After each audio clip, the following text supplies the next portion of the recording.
Aspirants welcome to our YouTube channel knowledge hub में आपका एक बार फिर से स्वागत है। स्टूडेंट्स, नॉलेज हब की इस क्लास में आज हम करेंगे हरियाणा सीईटी एग्जाम से रिलेटेड मॉक टेस्ट। जो मॉक टेस्ट की सीरीज़ हमने चला रखी है, सीईटी मेंस के लिए है, ग्रुप डी के लिए है और हरियाणा पुलिस के लिए। ये प्रैक्टिस टेस्ट की जो सीरीज हमने चला रखी है उसमें 8 नंबर का प्रैक्टिस सेट आज हम करने वाले हैं। चाहे ग्रुप डी का पेपर हो, चाहे सीईटी मेंस का या फिर हरियाणा पुलिस का, ये प्रैक्टिस सेट काफ़ी इंपॉर्टेंट रहने वाला है। तीनों ही पेपर में लगभग 80 से 90 नंबर का जो है वो कॉमन रहेगा।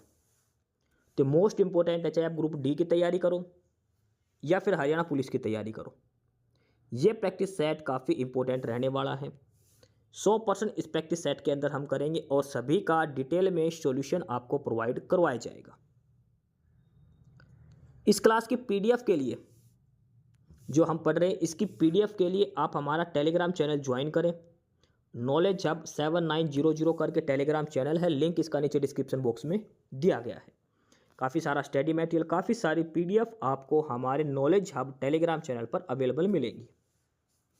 इसके अलावा जो भी नई भर्ती होने वाली है, कौन से फॉर्म निकले हुए, कौन सी नई भर्ती आएगी, उसका पेपर कब होगा, ये सारी जानकारी के लिए आप हमारे दूसरा यूट्यूब चैनल सब्सक्राइब जरूर करें। और वो यूट्यूब चैनल है साहिल अपडेट्स के नाम से, उसका लिंक भी नीचे डिस्क्रिप्शन बॉक्स में दिया गया है। पीडीएफ के लिए टेलीग्राम चैनल ज्वाइन करें और बाकी अपडेट्स, अपकमिंग जो भर्ती है, कौन सी भर्ती आएगी, कब पेपर होंगे, ये सारी जानकारी के लिए आप यूट्यूब पर साहिल अपडेट्स को सब्सक्राइब जरूर करें। तो चलिए आज का प्रैक्टिस सेट नंबर 8 हम शुरू करेंगे। 100% करेंगे, सारे डिटेल में सॉल्यूशन के साथ हम इसको करने वाले हैं। 1 बाय 1 सारे क्वेश्चन इसमें हम देखेंगे।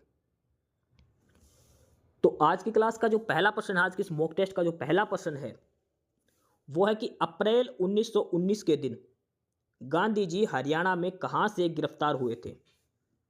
महात्मा गांधी को जो अरेस्ट किया गया था, तो हरियाणा में कहां से अरेस्ट किया गया था अप्रैल 1919 में? कैथल, अंबाला, गुहला या फिर पलवल से? तो देखो, महात्मा गांधी को 10 अप्रैल 1919 को हरियाणा के पलवल रेलवे स्टेशन से गिरफ्तार किया गया था। वे उस समय रोलेक्ट एक्ट का विरोध करने के लिए पंजाब जा रहे थे जब ब्रिटिश सरकार ने उन्हें पहली बार भारत में हरियाणा में गिरफ्तार किया और गिरफ्तार करके वापस बंबई भेज दिया। तो गांधी जी को हरियाणा में सबसे पहली बार अरेस्ट किया गया था, कहाँ पर? पलवल रेलवे स्टेशन पर। डेट थी 10 अप्रैल 1919। गांधी जी जा रहे थे पंजाब, किस लिए? रोलेक्ट एक्ट का विरोध करने के लिए। ठीक है, पलवल रेलवे स्टेशन से इनको गिरफ्तार किया गया था। अब क्या हुआ था कि यह भारत में गांधी जी की पहली गिरफ्तारी थी, जिसके बाद पलवल में गांधी सेवा आश्रम की स्थापना की गई थी। भारत में और हरियाणा में सबसे पहली गिरफ्तारी हरियाणा के अंदर हुई थी गांधी की 10 अप्रैल 1919 को पलवल रेलवे स्टेशन से। इसी के बाद यहाँ पर गांधी सेवा आश्रम की स्थापना की गई थी। तो इसमें ऑप्शन डी आंसर हो जाएगा, पलवल रेलवे स्टेशन से गांधी जी को अरेस्ट किया गया था 10 अप्रैल 1919 में। दूसरा प्रश्न है, वर्धन वंश के संस्थापक कौन थे? Who was the founder of the Vardhan dynasty? Prabhakar Vardhan, Pushyabhuti Vardhan, Rajyavardhan या फिर हर्षवर्धन? वर्धन वंश के संस्थापक वर्धन वंश या फिर पुष्यभूति वंश। देखो, वर्धन वंश का दूसरा नाम था पुष्यभूति वंश, ये ध्यान रखना। पहले इसका नाम पुष्यभूति वंश था, बाद में इसका नाम वर्धन वंश रखा गया। क्यों? क्योंकि इसकी स्थापना करी थी पुष्यभूति ने। पुष्यभूति ने स्थापना करी, इसलिए इसका नाम पुष्यभूति वंश था पहले, बाद में इसका नाम वर्धन वंश रखा गया था। स्थापना हुई थी लगभग 500 ईस्वी में हरियाणा के थानेसर के अंदर। इस वंश का पहला प्रभावशाली शासक और स्वतंत्र महाराजाधिराज की उपाधि धारण करने वाला वास्तविक शासक था प्रभाकर वर्धन, जो राजा हर्षवर्धन के पिता थे। देखो, आपने हर्षवर्धन सुना होगा, जो अपनी राजधानी थानेसर से कन्नौज लेकर गए थे, ध्यान रखना। हर्षवर्धन थे वर्धन वंश का वो शासक जो अपनी राजधानी थानेसर से कहाँ लेके गया था? कन्नौज। वर्धन वंश का क्या नाम था? एक पुष्यभूति वंश। स्थापना किसने करी थी? पुष्यभूति ने ही। ये सारी इंपॉर्टेंट जानकारी है। प्रभाकर वर्धन इसका सबसे शक्तिशाली शासक हुआ था। तो वर्धन वंश के संस्थापक कौन थे? पुष्यभूति। अंतिम थे हर्षवर्धन ने, ध्यान रखना। हर्षवर्धन के बाद ये खत्म हो गया था, हर्षवर्धन सबसे लास्ट था इसका। अगला प्रश्न है, गजनी के राज्यपाल शिहाबुद्दीन ने हरियाणा में चौहानों पर कितनी बार आक्रमण किया था? गजनी का जो गवर्नर था मोहम्मद गजनी का, उसका असली नाम तो था शिहाबुद्दीन। उसने कितनी बार आक्रमण किया था? अब आपने शिहाबुद्दीन नाम नहीं सुना होगा, लेकिन इसका दूसरा नाम है वो सुनते आप पहचान जाओगे। उसने कितनी बार चौहानों पर आक्रमण किया था? गजनी के राज्यपाल और बाद में सुल्तान मोहम्मद शहाबुद्दीन गौरी, आपने नाम सुना होगा मोहम्मद गौरी और पृथ्वीराज चौहान, तराइन की लड़ाई, तो ये मोहम्मद गौरी का ही नाम था शहाबुद्दीन गौरी, और ये पहले गवर्नर था किसका? गजनी का, मोहम्मद गजनी का। ठीक है, बाद में ये सुल्तान बना था मोहम्मद गौरी के नाम से, मोहम्मद शहाबुद्दीन गौरी। और चौहान वंश, तो चौहान वंश के बारे में इसका सबसे मुख्य लड़ाई थी पृथ्वीराज चौहान के साथ। दो लड़ाई हुई थी तराइन की, तराइन का पहला युद्ध और दूसरा युद्ध। तराइन की दो लड़ाई हुई थी पृथ्वीराज चौहान और मोहम्मद गौरी के बीच में। मोहम्मद गौरी का नाम देख लेना, शहाबुद्दीन गौरी नाम है इसका, जो गवर्नर था गजनी का। पहली हुई थी 1191 में तराइन की लड़ाई, दूसरी 92 में। 1191 में पृथ्वीराज चौहान जीता था, दूसरी में गौरी जीत गया था। किस वजह से? जयचंद की वजह से। पृथ्वीराज चौहान हार गया था। मेन लड़ाई तो ये दो, लेकिन वैसे ये कहा जाता है, ये देखो यहाँ पर कुछ ऐतिहासिक कहानियों के अनुसार, जैसे पृथ्वीराज रासों में लिखा है कि मोहम्मद गौरी ने 17 बार आक्रमण किया था, 17 बार चौहान वंश पर, और 17 बार पृथ्वीराज चौहान ने उसको हराया था। लेकिन 18वीं बार जो तराइन की दूसरी लड़ाई थी उसमें पृथ्वीराज चौहान हारा था। तो नॉर्मली जो देखी जाए तो वो 18 बार आक्रमण करा था मोहम्मद गौरी, शहाबुद्दीन गौरी ने। 18 बार चौहान वंश पर आक्रमण, 17 बार पृथ्वीराज चौहान जीता था और एक बार हारा था। तो कितनी बार आक्रमण करा था? 18 बार। ये 8 नहीं 18 कर लेना, ऑप्शन बी में 8 की जगह 18 कर लेना। अगला है प्रश्न नंबर 4 की रसेल के कथा अनुसार सतनामी आंदोलन किसके द्वारा किया गया एक सामाजिक विद्रोह था? एक सामाजिक विद्रोह था सतनामी आंदोलन। किसने शुरू करा था ये? अहीर, जाट, मुस्लिम या फिर चरम शोधक, यानी कि किन जाति के द्वारा सतनाम आंदोलन शुरू किया गया था, सतनामी आंदोलन शुरू किया गया था? तो इसके सबसे इंपॉर्टेंट पॉइंट देखो कि रसेल के अनुसार छत्तीसगढ़ में, कहां पर प्रश्न आया हुआ सतनामी आंदोलन का संबंध किस राज्य से? छत्तीसगढ़ से। छत्तीसगढ़ में सतनामी आंदोलन शुरू हुआ था, किसके नेतृत्व में? गुरु घासीदास के नेतृत्व में। सतनामी आंदोलन कहां से संबंधित है? छत्तीसगढ़ के अंदर। नेतृत्व किसने करा था? गुरु घासीदास ने। कब शुरू हुआ था? 1820-30 में। सतनामी आंदोलन 1820-30 में छत्तीसगढ़ के अंदर गुरु घासीदास के नेतृत्व में हुआ था। और किससे संबंधित था ये? चमार समुदाय का जाति आधारित जो भेदभाव था उसको खत्म करने के संबंध में था। छत्तीसगढ़ 1820-30, गुरु घासीदास, ये इंपॉर्टेंट पॉइंट इसके बारे में याद रखने हैं सतनामी आंदोलन के बारे में। तो सतनामी आंदोलन किस जाति के लिए था? चमार जाति के लिए था। प्रश्न नंबर 5 दिया है कि राजा सूरजमल किसका उत्तराधिकारी था? राजा सूरजमल किसका उत्तराधिकारी था? जयसिंह का, मुखम सिंह का, बदन सिंह या चूड़ामन का? राजा सूरजमल के पूर्ववर्ती उनके पिता और भरतपुर रियासत के संस्थापक महाराजा बदन सिंह थे। तो राजा सूरजमल किसका उत्तराधिकारी बना था? महाराजा बदन सिंह। उसके पिता का भरतपुर रियासत के संस्थापक थे महाराजा बदन सिंह। राजस्थान के अंदर जो भरतपुर रियासत है उसके संस्थापक थे महाराजा बदन सिंह। उनका बेटा राजा सूरजमल उनका उत्तराधिकारी बना था। महाराजा सूरजमल के बारे में अगर हम बात करें तो इनका शासनकाल था 1755 से लेकर 1763 तक, 8 साल तक। इसके बाद इनका उत्तराधिकारी कौन बना? तो बने थे महाराजा जवाहर सिंह। देखो, महाराजा बदन सिंह उनका बेटा था महाराजा सूरजमल, और महाराजा सूरजमल का बेटा बना था महाराजा जवाहर सिंह। अब इसमें आगे क्या है? बदन सिंह से पहले जाट शक्ति का नेतृत्व चूड़ामन ने किया था। बदन सिंह से पहले जाट शक्ति का नेतृत्व करा था चूड़ामन ने। लेकिन भरतपुर राज्य को विधिवत स्थापित करने का श्रेय बदे सिंह को जाता है, जो सूरजमल के पिता थे। इसके अलावा सबसे इंपॉर्टेंट पॉइंट एक और है कि महाराजा सूरजमल जाटों के सिंसिवार कबीले के थे और उन्हें जाटों का प्लेटो कहा जाता था। यह प्रश्न पूछा गया, जाटों का प्लेटो किसे कहा जाता था? महाराजा सूरजमल को।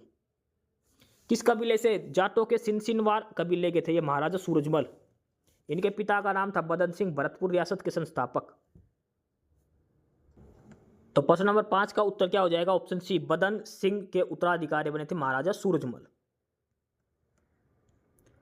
प्रश्न नंबर 6 दिया है, किस लड़ाई के पश्चात यह तय हो गया था कि उत्तर भारत पर अफगान और मराठों में से किसी का अधिकार नहीं रहेगा? ऐसी कौन सी लड़ाई थी जिसके बाद ये डिसाइड हो गई उत्तर भारत के अंदर, नॉर्थन इंडिया के अंदर ना तो अफगान शासक रहेंगे ना फिर मराठा? कौन सी ऐसी लड़ाई हुई थी? करनाल की हुई थी, पानीपत की हुई थी, दूसरी, तीसरी या फिर तराइन की लड़ाई? इन 4 लड़ाइयों में से ऐसी कौन सी एक बड़ी लड़ाई थी जिसके बाद ये डिसाइड हो गया था कि उत्तर भारत में ना तो मराठा रहेंगे ना अफगानिस्तान शासक करेंगे? ये देखो, पानीपत का तीसरा युद्ध 14 जनवरी 1761 को वह निर्णायक घटना थी जिसने मराठा साम्राज्य और अहमद शाह दुर्रानी की अफगान सेना दोनों को उत्तर भारत पर नियंत्रण करने से रोक दिया। तीसरा युद्ध हुआ था 1761 में, उसकी बात है ये। इसमें अफगानों ने मराठों को तो हरा दिया था, लेकिन भारी जानमाल के नुकसान के कारण वे इस क्षेत्र पर कब्जा नहीं कर पाए, जिससे सत्ता का शून्य उत्पन्न हुआ और अंग्रेजों का विस्तार सुगम हो गया। 1761 में पानीपत की ऐसी लड़ाई हुई मराठा और अहमद शाह अब्दाली के बीच में। दोनों भाई जीत गए, भाई लगभग मराठा हार गए थे, अफगानिस्तान जीत गए थे, लेकिन दोनों को इतना भारी नुकसान हो गया कि कोई बचा ही नहीं, सत्ता पर कौन रहे। अंग्रेजों ने इसका फायदा उठा लिया था। मराठाओं की तरफ से कौन था? सदाशिवराव भाऊ, और इनकी तरफ से था अहमद शाह अब्दाली। ठीक है, अहमद शाह अब्दाली, और इसमें सहयोग किसने दिया था? रोहिला अफगान और अवध के सिराजुद्दौला ने साथ दिया था अहमद शाह अब्दाली का। मराठा हार गए थे, लेकिन नुकसान दोनों को बराबर हुआ था। पानीपत की तीसरी लड़ाई 1761 की। अब हम पानीपत की तीनों लड़ाई देखते हैं एक बार। देखो, ये है पानीपत की तीनों लड़ाई। पहली लड़ाई हुई थी 1526 में, 21 अप्रैल 1526 बाबर और इब्राहिम लोदी के बीच में, बाबर जीता था। पानीपत की दूसरी लड़ाई 1556 में, 5 नवंबर 1556 अकबर की तरफ से था बैरम खान और हेमचंद्र के बीच में, अकबर जीता था। तीसरी लड़ाई हुई थी 1761 में, सदाशिवराव भाऊ मराठा और अहमद शाह अब्दाली के बीच में, अफगान जो थे अहमद शाह अब्दाली वो जीते थे। ये तीनों थे पानीपत की लड़ाई। एक सबसे इंपॉर्टेंट युद्ध है करनाल का युद्ध, जो इसमें ऑप्शन में दिया है, वो भी हम देखते हैं। ये देखो, करनाल का युद्ध। करनाल का युद्ध हुआ था 24 फरवरी 1739 को। इसमें नादिर शाह था ईरान का शासक और मोहम्मद शाह रंगीला के बीच में। 3 घंटे में मोहम्मद शाह रंगीला हार गया था। मुगल शासक था मोहम्मद शाह रंगीला, नादिर शाह ने इसको 3 घंटे में हरा दिया था। 1739 में होता। उसके बाद वो मयूर सिंहासन ले गया था यहाँ से लूट के, ठीक है, और कोहिनूर का हीरा, दोनों चीज़ यहाँ से लूट कर ले गया था नादिर शाह। ये ध्यान रखना, नादिर शाह करनाल की लड़ाई के बाद कोहिनूर ले गया था यहाँ से, और मयूर सिंहासन जिसे तख्त ताउत कहा जाता वो भी ले गया था।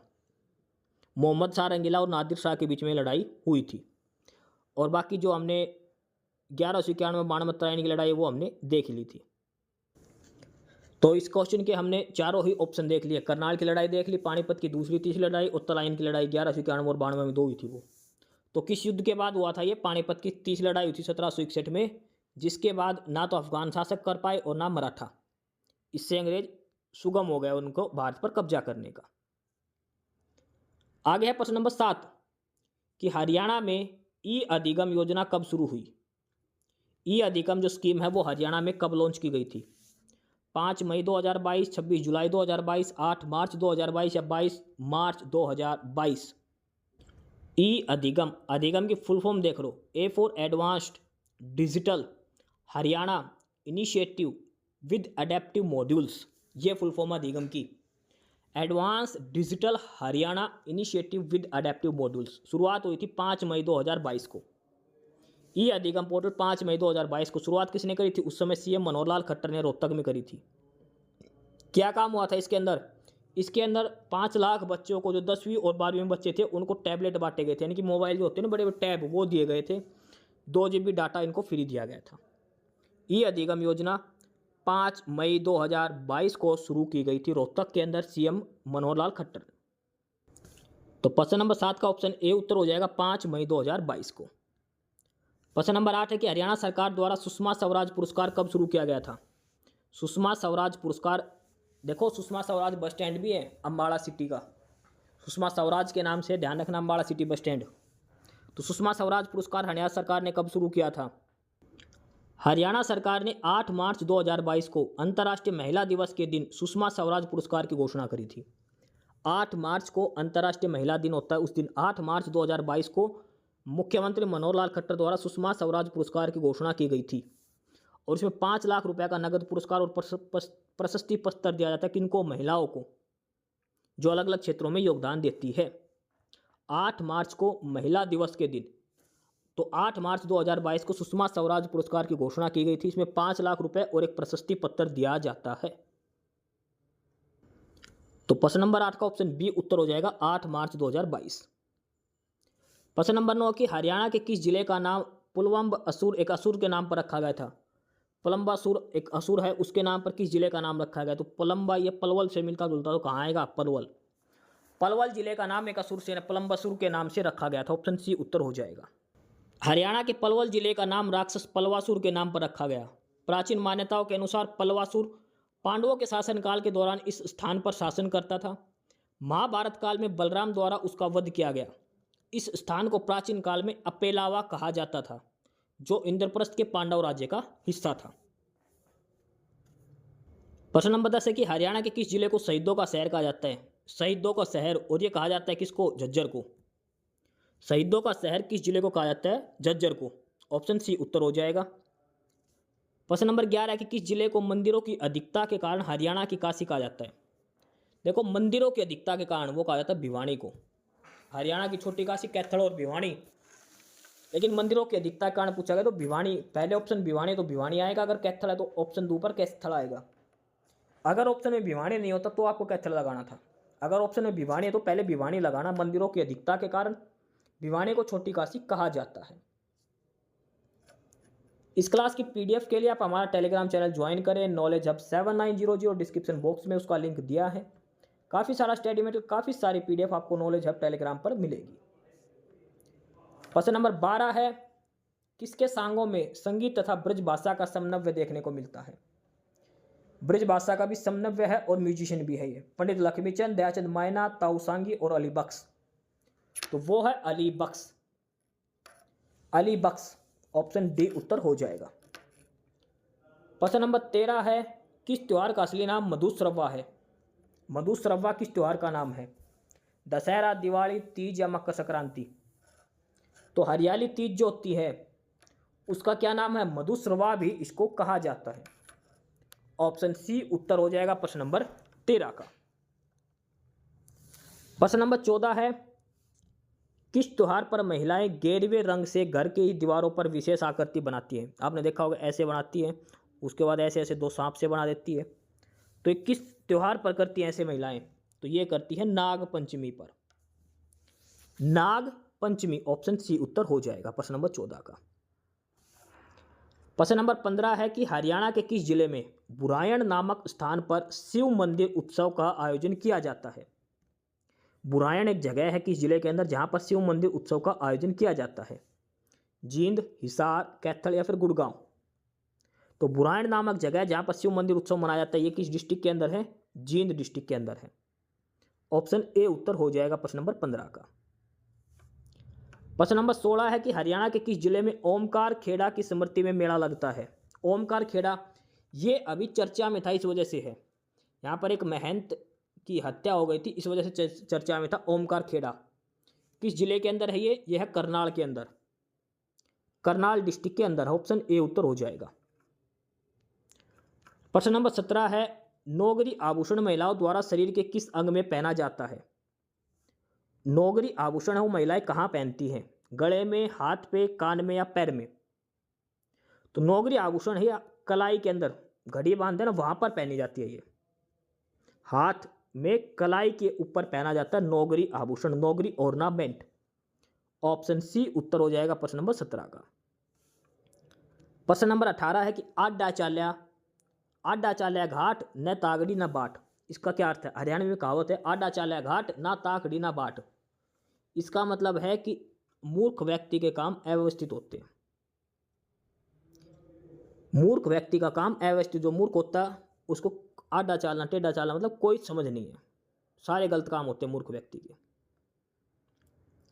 प्रश्न नंबर 19 है, जुत्ती पर जुत्ती चढ़ना हरियाणा में किसका प्रतीक है। भाई चप्पल पे चप्पल हो जाती है कई बार, तो क्या बोलते हैं कि कहीं यात्रा का संयोग है। जुत्ती पर जुत्ती चढ़ना यानी कि यात्रा का प्रतीक है, यात्रा का संयोग माना जाता है। जुत्ती पर जुत्ती चढ़ना। ऑप्शन ए उत्तर होगा। प्रश्न नंबर 20 है, चंद्रावल फिल्म कब रिलीज हुई थी? चंद्रावल फिल्म, तो चंद्रावल फिल्म रिलीज हुई थी 1984 के अंदर। सुपरहिट फिल्म चंद्रावल 1984 में रिलीज की गई थी। 1984 मार्च 1984 में। किसने बनाई थी? देवी शंकर प्रभाकर और उषा शर्मा द्वारा ये फिल्म बनाई गई थी। ठीक है, देवी शंकर प्रभाकर और उषा शर्मा।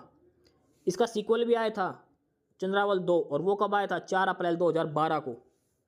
2012 में चंद्रावल 2 आई थी। चंद्रावल पहली फिल्म आई थी मार्च 1984 में।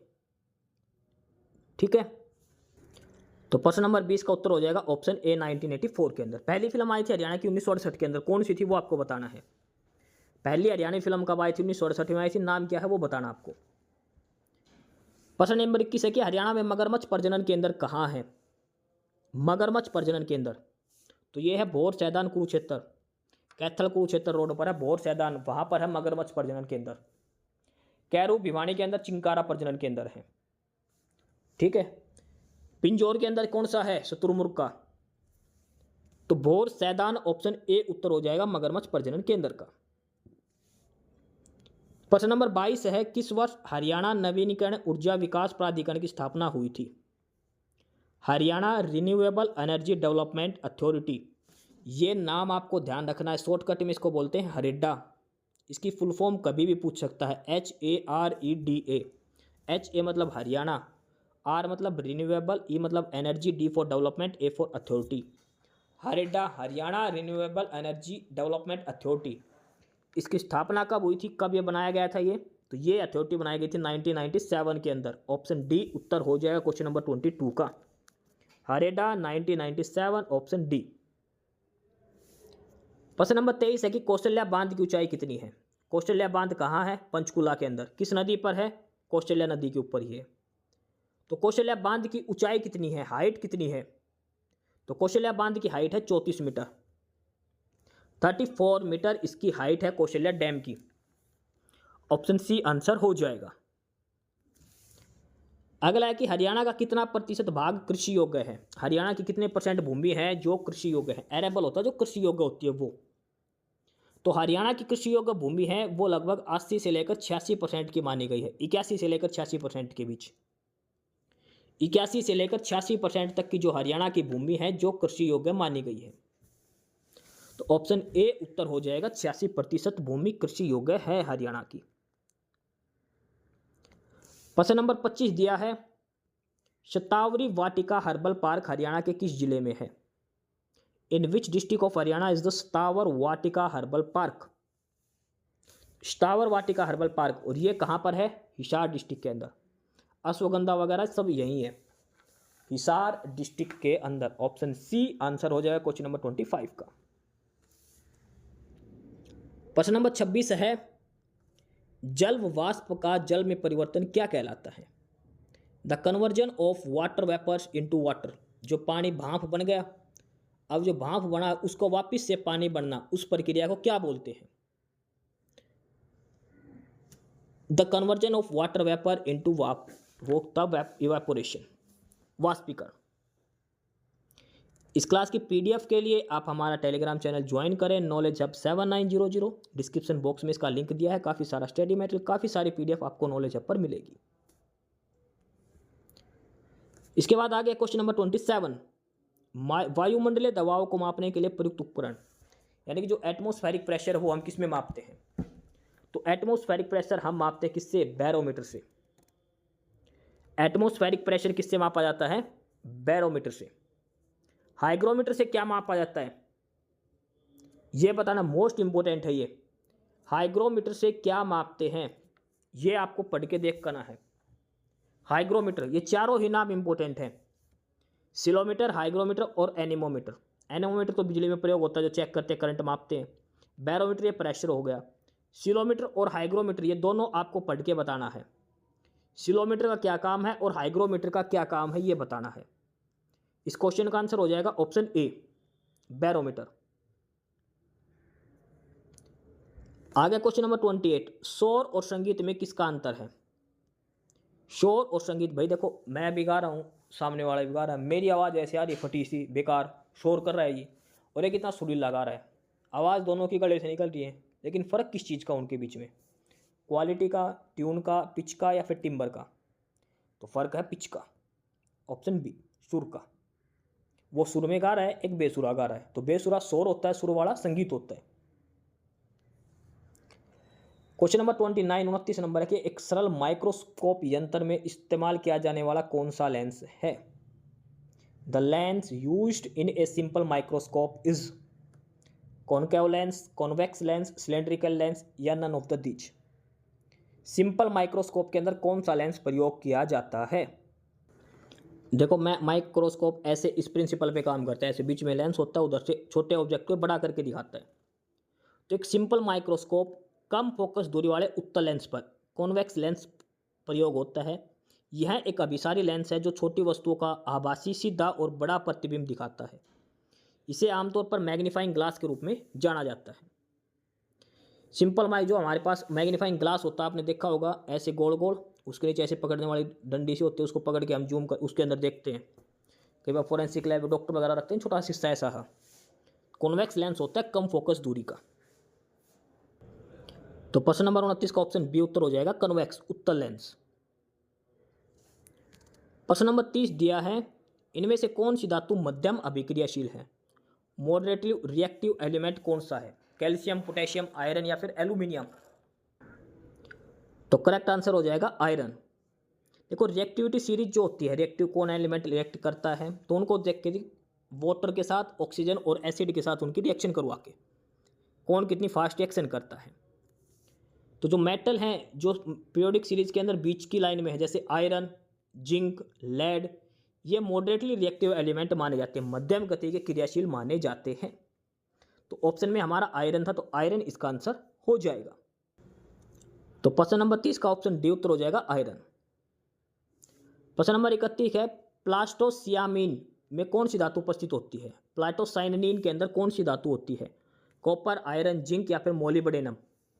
प्लास्टोसाइनिन के अंदर, प्लास्टोसाइनिन में मौजूद मुख्य धातु तांबा है, कॉपर। यह एक नीला तांबा प्रोटीन है, ब्लू कॉपर प्रोटीन है। फोटोसिंथेसिस के दौरान इलेक्ट्रॉन स्थानांतरण में मदद करता है। इसमें कॉपर आयन प्रोटीन के साथ 4 अमीनो एसिड अवशेषों से जुड़ता है। तो प्लास्टोसाइनिन के अंदर कौन सी धातु होती है? तांबा, कॉपर। ब्लू कॉपर प्रोटीन है ये, ब्लू कलर का। तो क्वेश्चन नंबर 31 का आंसर हो जाएगा कॉपर, ऑप्शन ए आंसर हो जाएगा। आ गया क्वेश्चन नंबर 32, किसके उत्पादन में यीस्ट का प्रयोग किया जाता है? In the production of which yeast use. Yeast का प्रयोग किसके उत्पादन में करते हैं? चीनी के, अल्कोहल के, ऑक्सीजन के या फिर हाइड्रोक्लोरिक एसिड के? तो यीस्ट यानी कि जो खमीर बोलते हैं उसका प्रयोग करते हैं हम अल्कोहल, चीनी से जब अल्कोहल बनाते हैं उसमें। ऑप्शन सी उत्तर हो जाएगा। प्रश्न नंबर 33 है कि मानव शरीर में ल्यूकेमिया से प्रभावित कौन सी चीज़ होती है? ल्यूकेमिया अगर किसी के हो गया तो ये बताओ किस चीज़ के अंदर दिक्कत है? ब्लड के अंदर है, लंग्स के अंदर है, आइज़ के अंदर है, फिर नर्व्स के अंदर? ल्यूकेमिया, ल्यूकेमिया बीमारी को हम नॉर्मल भाषा में कैंसर बोल देते हैं।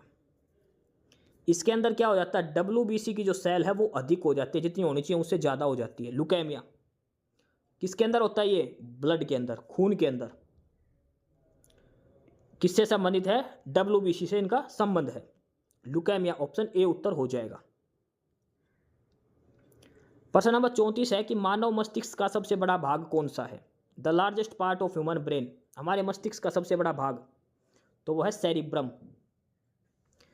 सेरिब्रम जो है ये हमारे मस्तिष्क का सबसे बड़ा भाग है, ऑप्शन सी आंसर हो जाएगा। प्रश्न नंबर 35 है कि किस विटामिन के अभाव से बेरी-बेरी रोग होता है?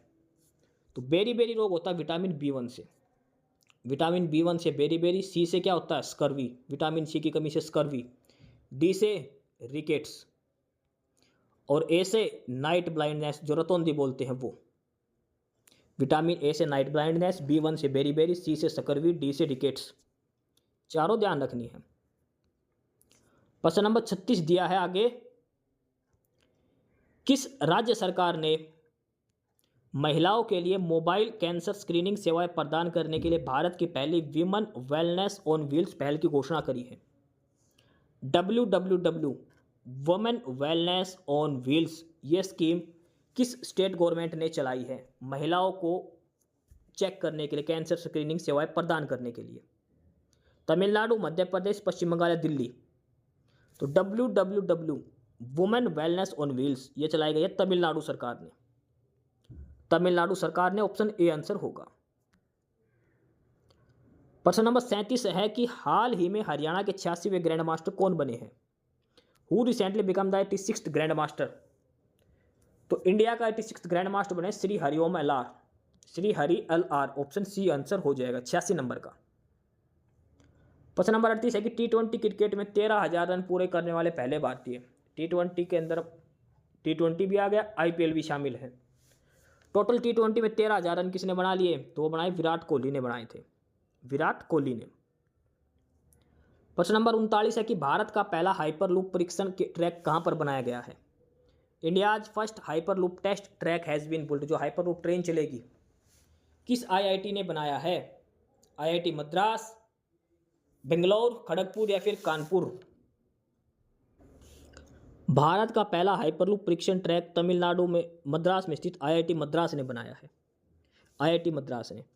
ये 422 मीटर का लंबा है, यानी कि इस हिसाब से हाइपरलूप के अंदर ट्रेन चलेगी तो दिल्ली से जयपुर मात्र आधे घंटे में पहुंच जाएंगे। फिलहाल ये ट्रायल है, 422 मीटर का एक लंबा बनाया है चेकिंग करने के लिए, वैक्यूम आधारित 422 मीटर का, IIT मद्रास। तो प्रश्न नंबर 39 का ऑप्शन ए उत्तर हो जाएगा IIT मद्रास। इस क्लास की PDF के लिए आप हमारा टेलीग्राम चैनल ज्वाइन करें, नॉलेज हब 7900, डिस्क्रिप्शन बॉक्स में उसका लिंक दिया गया है। प्रश्न नंबर 40 दिया है कि पुरुषों के वर्ग में ऑस्ट्रेलियाई ओपन टूर्नामेंट 2026 किसने जीता? ऑस्ट्रेलियन ओपन टेनिस टूर्नामेंट जो होता है फरवरी में हुआ था, ये जनवरी एंड फरवरी में, तो 2026 का पहला ही टूर्नामेंट था। ये 4 होते हैं ना, ऑस्ट्रेलियन, फिर फ्रेंच, फिर विम्बलडन और एक US जो बोलते हैं वो। तो ऑस्ट्रेलियन ओपन किसने जीता? तो ये जीता था कार्लोस अल्कराज ने, कार्लोस अल्कराज ने जीता था। किसको हराकर? जोकोविक को हराकर। ऑस्ट्रेलियाई ओपन कार्लोस अल्कराज ने जीता है। प्रश्न नंबर 41 दिया है कि वार्षिक मेला पट उत्सव कहाँ आयोजित किया जाता है? पट उत्सव जो एनुअल मेला होता है वो कहाँ होता है? हिमाचल प्रदेश, उत्तराखंड, जम्मू कश्मीर या फिर हरियाणा? पट उत्सव, वार्षिक मेला पट उत्सव जम्मू कश्मीर के डोडा जिले में भद्रवाह कस्बे के खखाड़ मोहल्ले में आयोजित किया गया था। पट उत्सव जम्मू कश्मीर के अंदर ये 3 दिन का उत्सव होता है, भगवान वासुकी नाग को समर्पित और नाग पंचमी के आसपास मनाया जाता है। नाग पंचमी का जो त्यौहार होता है तब मनाया जाता है। भगवान वासुकी, वासुकी कौन सा है? जो भगवान शिव जी के गले में जो नाग है ना, वो है वासुकी नाम, वासुकी नाग के लिए मनाया जाता है नाग पंचमी के आसपास। यह मुगल सम्राट अकबर और भद्रवाह के राजा नागपाल की ऐतिहासिक मुलाकात की भी याद दिलाता। पट उत्सव जम्मू कश्मीर से संबंधित है। तो प्रश्न नंबर 41 का ऑप्शन सी उत्तर हो जाएगा जम्मू कश्मीर। प्रश्न नंबर 42 है कि AI संचालित नेत्र जांच पहले है नयन अमृत 2.0 किस राज्य ने चलाई है? नयन अमृत 2.0 क्या है? आर्टिफिशियल इंटेलिजेंस से संबंधित है, आंख चेक करने का। AI आंख चेक करेगी आपकी। स्कीम का नाम है, पहल है नयन अमृत 2.0। नयन अमृतम, नयन मतलब आंख, अमृतम 2.0 किस राज्य सरकार ने चलाई है? केरल सरकार द्वारा कृत्रिम बुद्धिमत्ता यानी कि AI से संचालित नेत्र परीक्षण पहल नयन अमृतम 2.0 का शुभारंभ किया गया। यह दुनिया का पहला सरकारी नेतृत्व वाला कृत्रिम बुद्धिमत्ता यानी कि AI से समर्थित दीर्घकालीन नेत्र रोगों की जांच कार्यक्रम है, जिसे रेमेडियो की सहायता से मधुमेह, रेटिनोपैथी, ग्लूकोमा और उम्र से संबंधित मैकुलर डिजीज का पता लगाने के लिए विकसित किया गया है। नयन अमृतम 2.0 सरकारी स्कीम है, ये आंख चेक होगी इसमें। केरल सरकार ने इसको चलाया है, आर्टिफिशियल इंटेलिजेंस से संबंधित है। तो प्रश्न नंबर 42 नयन अमृतम, इसका आंसर क्या हो जाएगा? Kerala state, option A answer हो जाएगा। आगे है प्रश्न नंबर 43, इसमें है कि भारत में खाद्य सुरक्षा अधिनियम किस वर्ष लागू हुआ था? फूड सिक्योरिटी एक्ट जो है वो भारत में कब इम्प्लीमेंट किया था, कब लागू किया गया था? 2011, 2012, 2013, 2010 के अंदर। भारत में राष्ट्रीय खाद्य सुरक्षा अधिनियम नेशनल फूड सिक्योरिटी एक्ट 2013 को 5 जुलाई 2013 को लागू अध्यादेश के रूप में किया गया था और यह कानून देश की लगभग 2/3 आबादी को रियायती दरों पर खाद्यान्न यानी कि चावल, गेहूं और मोटे अनाज प्रदान करता है। तो कब लागू हुआ था ये? 5 जुलाई 2013 को। इसकी अधिसूचना कब हुई थी? इसे 12 सितंबर 2013 को कानून के रूप में औपचारिक रूप से पारित किया गया, लेकिन 5 जुलाई 2013 से प्रभावी माना गया था ये। तो मेन क्या है? 5 जुलाई 2013 आपको डेट याद रखनी है। 5 जुलाई 2013। इसमें मोटा अनाज जो है वो लोगों को सस्ती दरों पर देते हैं, चावल, गेहूं, मोटा अनाज, ये सारा। ठीक है। गांव की 75% आबादी और शहर की लगभग 50% आबादी को इसने कवर किया है। National food security act. तो प्रश्न नंबर 43 का क्या उत्तर हो जाएगा? Option C, 2013। प्रश्न नंबर 44 दिया है, पनामा नहर का निर्माण कब हुआ? पनामा नहर 1869 में, 1905, 1980 या फिर 1914 के अंदर। पनामा नहर का निर्माण जो शुरू हुआ था 1904 से 1914 के बीच में हुआ था। अमेरिका के द्वारा इसका निर्माण किया गया था पनामा नहर का।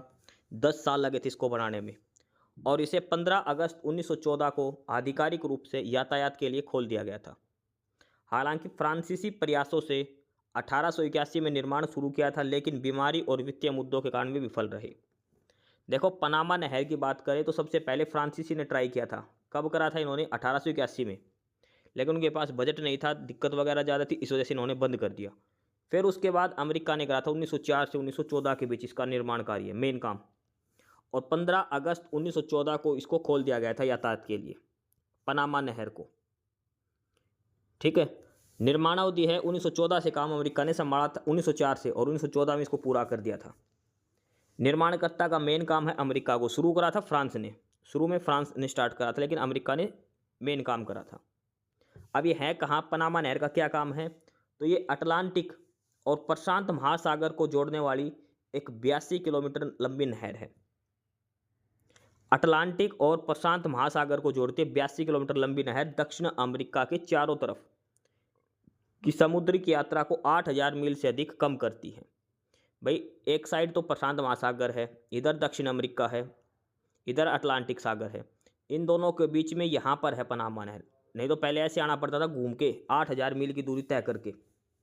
तो इस वजह से पनामा नहर का निर्माण किया गया। कई बार पेपर में पूछ लेता, पनामा नहर किन दो सागरों को जोड़ती है? किस दो महासागर को? तो अटलांटिक और प्रशांत महासागर को जोड़ती है पनामा नहर। तो प्रश्न नंबर 44 का ऑप्शन डी उत्तर हो जाएगा। 1914 में पनामा नहर का निर्माण हुआ था। प्रश्न नंबर 45 है, नेपोलियन बोनापार्ट ने किस वर्ष स्वयं को फ्रांस का सम्राट घोषित किया गया था? नेपोलियन बोनापार्ट ने अपने आप को फ्रांस का सम्राट है वो किस साल घोषित करा था? 1799, 1802, 1804 या फिर 1805 में? तो देखो, नेपोलियन बोनापार्ट ने 1804 में स्वयं को फ्रांसीसी सम्राट घोषित किया। उन्होंने आधिकारिक तौर पर 2 दिसंबर 1804 को Notre Dame D Paris cathedral के पोप पायस 7 के द्वारा आयोजित एक समारोह में नेपोलियन प्रथम के रूप में ताज पहनाया था। नेपोलियन बोनापार्ट 1804 में फ्रांस का सम्राट बना था, 2 दिसंबर 1804 में। इसका महत्व क्या था? इस अधिनियम ने फ्रांसीसी वाणिज्य दूतावास का अंत किया और प्रथम फ्रांसीसी साम्राज्य की शुरुआत की थी। राज्याभिषेक समारोह के दौरान नेपोलियन ने पोप से मुकुट छीनकर अपने सिर पर रख लिया, यह दर्शाने के लिए कि उसका अधिकार चर्च से नहीं आता है। तो ये सारी बातें हैं। 1804 में नेपोलियन बोनापार्ट फ्रांस का सम्राट बना था, 2 दिसंबर 1804 को। तो प्रश्न नंबर 45 का ऑप्शन सी उत्तर हो जाएगा। 1804 को नेपोलियन बोनापार्ट फ्रांस का सम्राट बना था। प्रश्न नंबर 46 है, टांगानिका झील कहाँ पर है?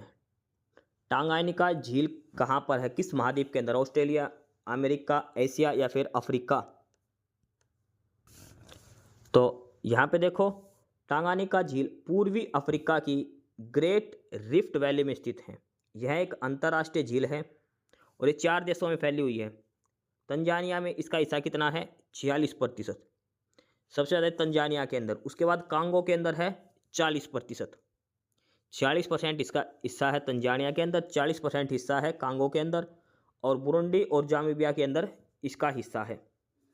लंबाई है विश्व की सबसे लंबी 660 किलोमीटर से अधिक लंबी और दूसरी सबसे गहरी मीठे पानी की झील है। टांगानिका झील है ये अफ्रीका महाद्वीप के अंदर है। 4 देशों के अंदर ये फैली हुई है। चारों देशों का नाम ध्यान रखना है, तंजानिया, कांगो, बुरुंडी और जाम्बिया। इन 4 देशों के अंदर ये झील फैली हुई है और ये विश्व की सबसे लंबी झील है, 660 किलोमीटर से अधिक, और दूसरी सबसे गहरी मीठे पानी की झील है। वर्ल्ड की सबसे गहरी मीठे पानी की झील दूसरे नंबर पर, और ये है टांगानिका झील। ठीक है, टांगानिका झील इसका नाम है। 4 देशों के अंदर है, तंजानिया के अंदर है, कांगो के अंदर है, बुरुंडी और जामीबिया के अंदर ये फैली हुई है। ये सारी चीज़ आपको ध्यान में रखनी है इसके बारे में, टांगानिका झील के बारे में। पूर्वी अफ्रीका महाद्वीप के अंदर है। ठीक है, विश्व की सबसे लंबी, दूसरी सबसे गहरी और दूसरी सबसे ताजे पानी की ये झील है। तो प्रश्न नंबर 46 का ऑप्शन डी उत्तर हो जाएगा, अफ्रीका महाद्वीप के अंदर है टांगानिका झील। प्रश्न नंबर 47 है कि प्रायद्वीपीय पठार की सबसे ऊंची चोटी कौन सी है? The highest peak of peninsular प्लेटू is. प्रायद्वीपीय पठार की डोडा बेटा, अनाईमुली, आरमकोंडा या फिर ढोसी? अन्नामुडी प्रायद्वीपीय पठार और दक्षिण भारत की सबसे ऊंची चोटी है। कौन सी चोटी है? अन्नामुडी।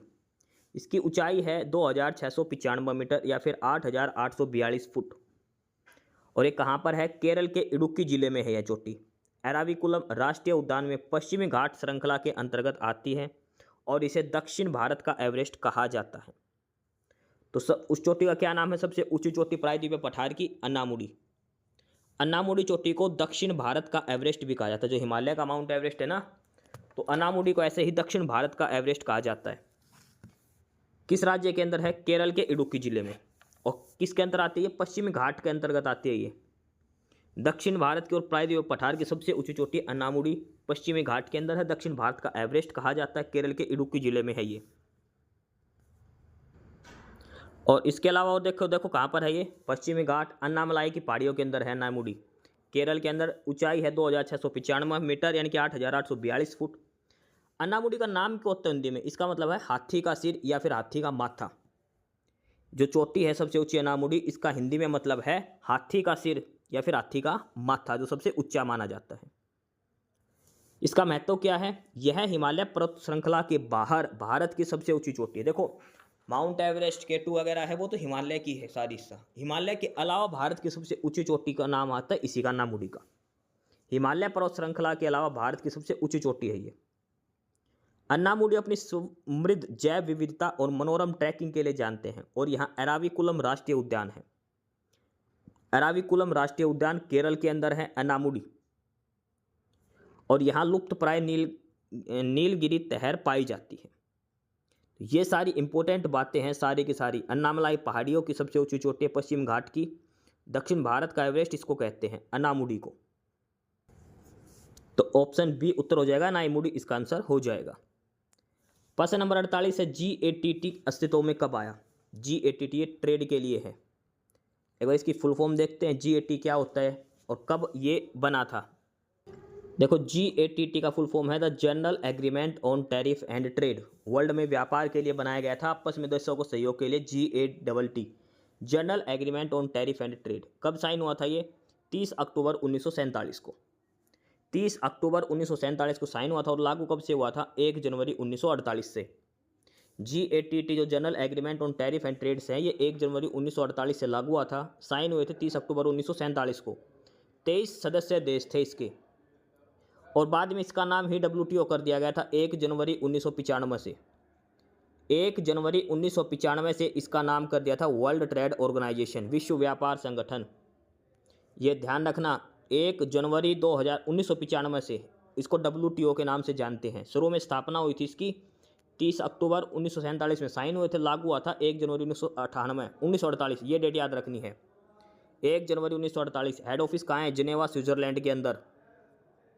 तो प्रश्न नंबर 48 का ऑप्शन सी उत्तर होगा, 1 जनवरी 1948। आगे है प्रश्न नंबर 49, और इसमें पूछा है, एक किताब है, a century is not enough. A century is not enough किसकी ऑटोबायोग्राफी है? यह है सौरव गांगुली की। A century is not enough, Sourav Ganguly. Option B answer हो जाए क्वेश्चन नंबर 49 का।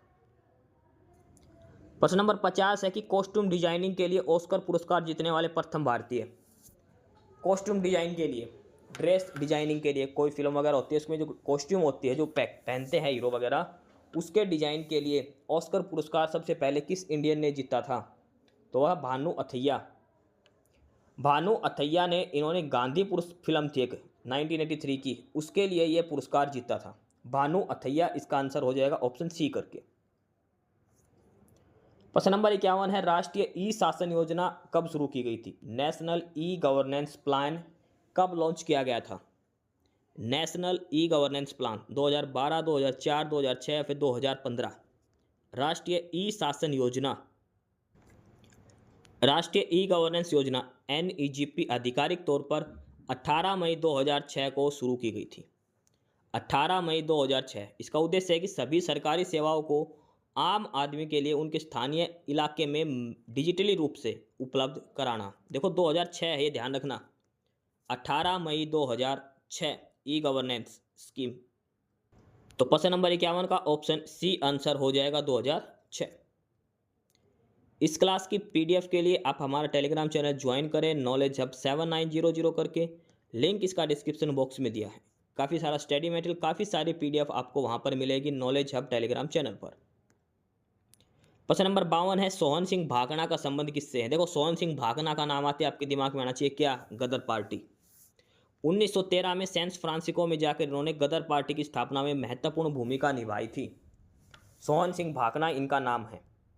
ऑप्शन सी उत्तर हो जाएगा प्रश्न नंबर 52 का। प्रश्न नंबर 53 है, गुरुमुखी लिपि किसने लिखी? देखो गुरुमुखी लिपि किस भाषा की लिपि है? तो यह है पंजाबी भाषा की। गुरुमुखी लिपि किस भाषा की है? पंजाबी भाषा की। अब ये कह रहे हैं कि गुरुमुखी लिपि शुरू किसने करी थी? कौन से सिखों के गुरु थे जिसने गुरुमुखी लिपि शुरुआत करी थी?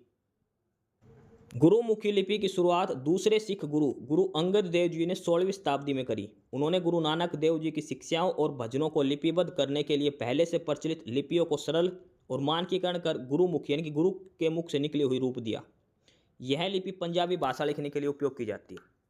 देखो गुरु नानक देव जी के जो भी भजन थे, जो भी शिक्षाएं थी, वो अलग अलग भाषा, अलग अलग लिपियों में होती थी। वो तो उनको सरल और स्पष्टीकरण करके सिखों के दूसरे गुरु अंगद देव ने एक लिपि बनाई थी गुरुमुखी, जिसका अर्थ है गुरु के मुख से निकली हुई। पंजाबी भाषा की ये लिपि है। तो आंसर हो जाएगा ऑप्शन सी, गुरु अंगद देव सिखों के दूसरे गुरु थे जो। अगला है प्रश्न नंबर 54 कि फुटबॉल के खेल में इनडायरेक्ट किक कहां से ली जाती है? इनडायरेक्ट किक, तो इनडायरेक्ट किक होते जहां फाउल हुआ है वहीं से, जिस पॉइंट पर फाउल किया गया था वहीं से इनडायरेक्ट किक ली जाती है। प्रश्न नंबर 55 है, स्व परागण फसल का चयन करें। सेल्फ पॉलिनेशन फसल जो खुद के अंदर ही परागण कर लेती है, चावल, गन्ना, कॉफी या फिर चारा। स्व परागण फसल वो आएगा चावल। ऑप्शन ए आंसर हो जाएगा क्वेश्चन नंबर 55 का। प्रश्न नंबर 56 दिया है आगे, फलों, सब्जियों और फूलों की खेती की कला क्या कहलाती है? फल, सब्जी और फूल, इनकी खेती क्या बोलते हैं? तो ये होता है हॉर्टिकल्चर, बागवानी। हॉर्टिकल्चर इसको कहते हैं। ये है रेशम से, सेरिकल्चर नाम याद रखना इसको, रेशम की कीट जो पालते हैं वो उसको कहते हैं। बॉटनी होता है वनस्पति विज्ञान, एग्रीकल्चर साइंस होता है कृषि विज्ञान। लेकिन हमने पूछना है फल सब्जी के, ये होता है हॉर्टिकल्चर, बागवानी। मुख्यमंत्री बागवानी योजना आपने सुना होगा, वो सब। अगला प्रश्न नंबर 57, प्याज की मांसल पत्तियां संचित करती हैं। जो प्याज के जो मोटे मोटे गुद्दे से होते हैं जो खाते हैं हम, उसके अंदर क्या होता है? कार्बोहाइड्रेट, ऑक्जेलिक स्टेरॉल और विटामिन, कैरोटीन और जेनोप्थिलिन या फिर ऑक्जेलिक एसिड। तो प्याज के अंदर क्या होता है? उनके अंदर जो प्याज के मोटे मोटे हिस्से होते हैं उसके अंदर क्या पाया जाता है? कार्बोहाइड्रेट। ए आंसर हो जाएगा प्रश्न नंबर 57। इसके बाद आगे है प्रश्न नंबर 58, कसकुटा क्या है? Cash cutter. और इसका अगर हिंदी में नाम बताते आप समझ जाओगे क्या है। यह है अमरबेल। अमरबेल क्या होती है? अमरबेल होती है परजीवी। आपने देखा हो किसी भी पेड़ के ऊपर पूरी तरह से लिपट जाती है, तो यह है पूर्ण तना परजीवी, टोटल स्टेम पैरासाइट, अमरबेल। ऑप्शन बी आंसर हो जाएगा। इसका नाम याद रखना कैशकट करके। अगला प्रश्न क्या है, एक बहुत बड़े प्रदेश में लंबी अवधि तक का मौसम, परिस्थितियां और उसके अनुकूल के कुल जोड़ को क्या कहते हैं? बट जो भी वेदर कंडीशंस हैं, जो भी मौसम की कंडीशंस हैं किसी भी एक क्षेत्र में लंबे टाइम के लिए, तो वो क्या होती है, वहाँ की जलवायु होती है। अलग अलग जगह की अलग अलग जलवायु होती है। कहते हैं ना भी वहाँ की आर्द्र जलवायु है, वहाँ की शीतल जलवायु है। मतलब ऐसा मौसम जो काफ़ी लंबे समय से एक फिक्स एरिया का हो। तो ऑप्शन ए होता है वो जलवायु कहते हैं उसको। अगला है प्रश्न नंबर 60, खाद्य एवं कृषि संगठन की स्थापना कब हुई? Food and agriculture organisation. खाद्य एवं कृषि संगठन FAO की स्थापना हुई थी 16 अक्टूबर 1945 को। 16 अक्टूबर 1945 को कहाँ हुई थी? क्यूबेक सिटी, कनाडा के अंदर। खाद्य और कृषि संगठन की स्थापना हुई थी 16 अक्टूबर 1945। कहाँ पर? कनाडा के अंदर। लेकिन इसका मुख्यालय कहाँ है? रोम। रोम किसकी राजधानी है? इटली। इटली की राजधानी रोम के अंदर इसका मुख्यालय है। खाद्य एवं कृषि संगठन, फूड एंड एग्रीकल्चर ऑर्गेनाइजेशन, 16 अक्टूबर 1945 को इसकी स्थापना हुई थी कनाडा के अंदर। हेडक्वार्टर वर्तमान में है रोम, इटली के अंदर। तो प्रश्न नंबर 60 का ऑप्शन बी उत्तर हो जाएगा 1945। प्रश्न नंबर 61 है कि शिवाजी के शासनकाल में पेशवा, तो पेशवा कौन होता था? प्रधानमंत्री। यह प्रश्न कई बार पूछा जा चुका है। शिवाजी के शासनकाल में पेशवा कौन होता था? वो होता था प्रधानमंत्री का। ऑप्शन सी आंसर हो जाएगा। प्रश्न नंबर 62 है, सरहिंद नहर परियोजना किस नदी से संबंधित है? सरहिंद नहर परियोजना, और यह है सतलुज नदी से। सतलुज नदी से सरहिंद नहर परियोजना, इस पर भारत पाकिस्तान का विवाद भी होता है। ठीक है, सतलुज नदी पर है। ऑप्शन डी उत्तर हो जाएगा प्रश्न नंबर 62 का। प्रश्न नंबर 63 है कि आइजोल किस नदी के किनारे है? आइजोल किसकी राजधानी है? मिजोरम की। आइजोल किसकी राजधानी है? मिजोरम की राजधानी है। तो आइजोल किस नदी के किनारे है? देखो वैसे तो अलग अलग नदियां हैं, लेकिन वो है मेघना नदी। मेघना की एक सहायक नदी है, उसके किनारे पर है आइजोल। देखो आइजोल भारत के राज्य मिजोरम की राजधानी है। किस नदी पर है ये? ततलोंग नदी पर है। तलवांग नदी पर है ये। और ये तलवांग नदी जो है ये किसकी सहायक नदी है? तो ये है बराक नदी की। तलौंग किसकी नदी की सहायक है? बराक नदी की। और बराक किसकी सहायक नदी है? मेघना की। तो ऑप्शन में खाली मेघना दिया था तो मेघना लगाना पड़ा हमें, क्योंकि मेघना किसकी सहायक है? बराक की। अगर बराक नदी ऑप्शन में तो बराक लगाएंगे। अगर उससे पहले भी अगर हमारे पास ये तलवांग नदी ऑप्शन में तो ये आएगा। आइजोल मुख्य रूप से तलवांग नदी के किनारे पर है।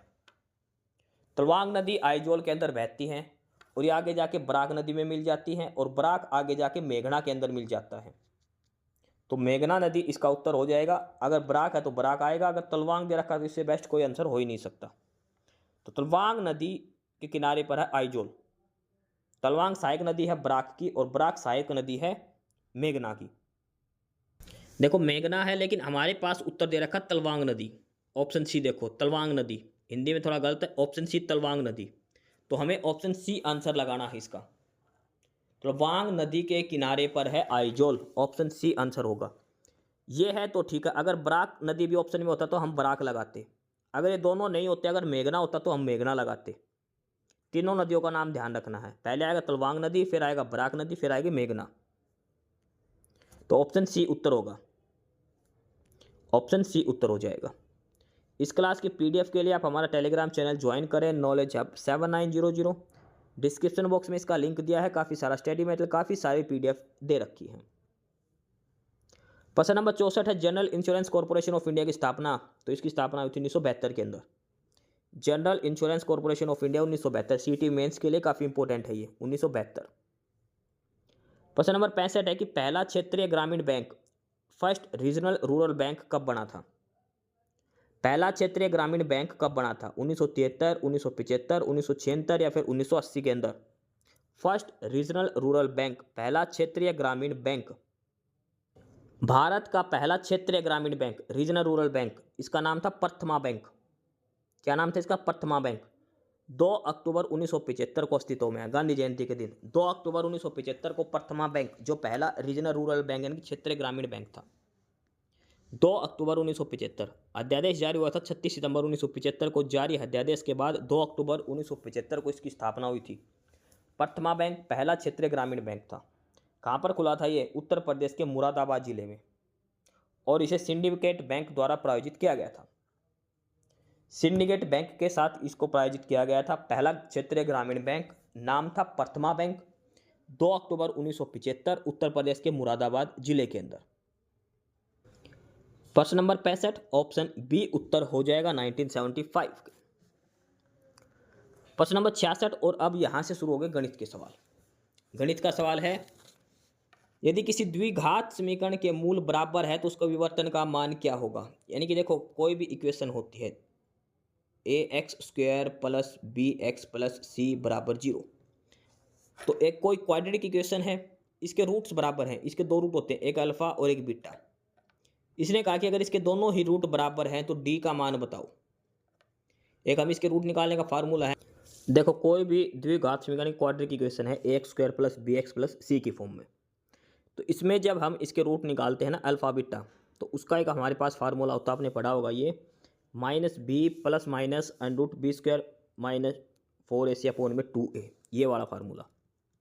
d होता है b² माइनस 4ac, ये d वाला, ये फार्मूला हमने पढ़ा होगा। एक बार प्लस लेते हैं, एक बार माइनस, जब दो अलग अलग वैल्यू आती है।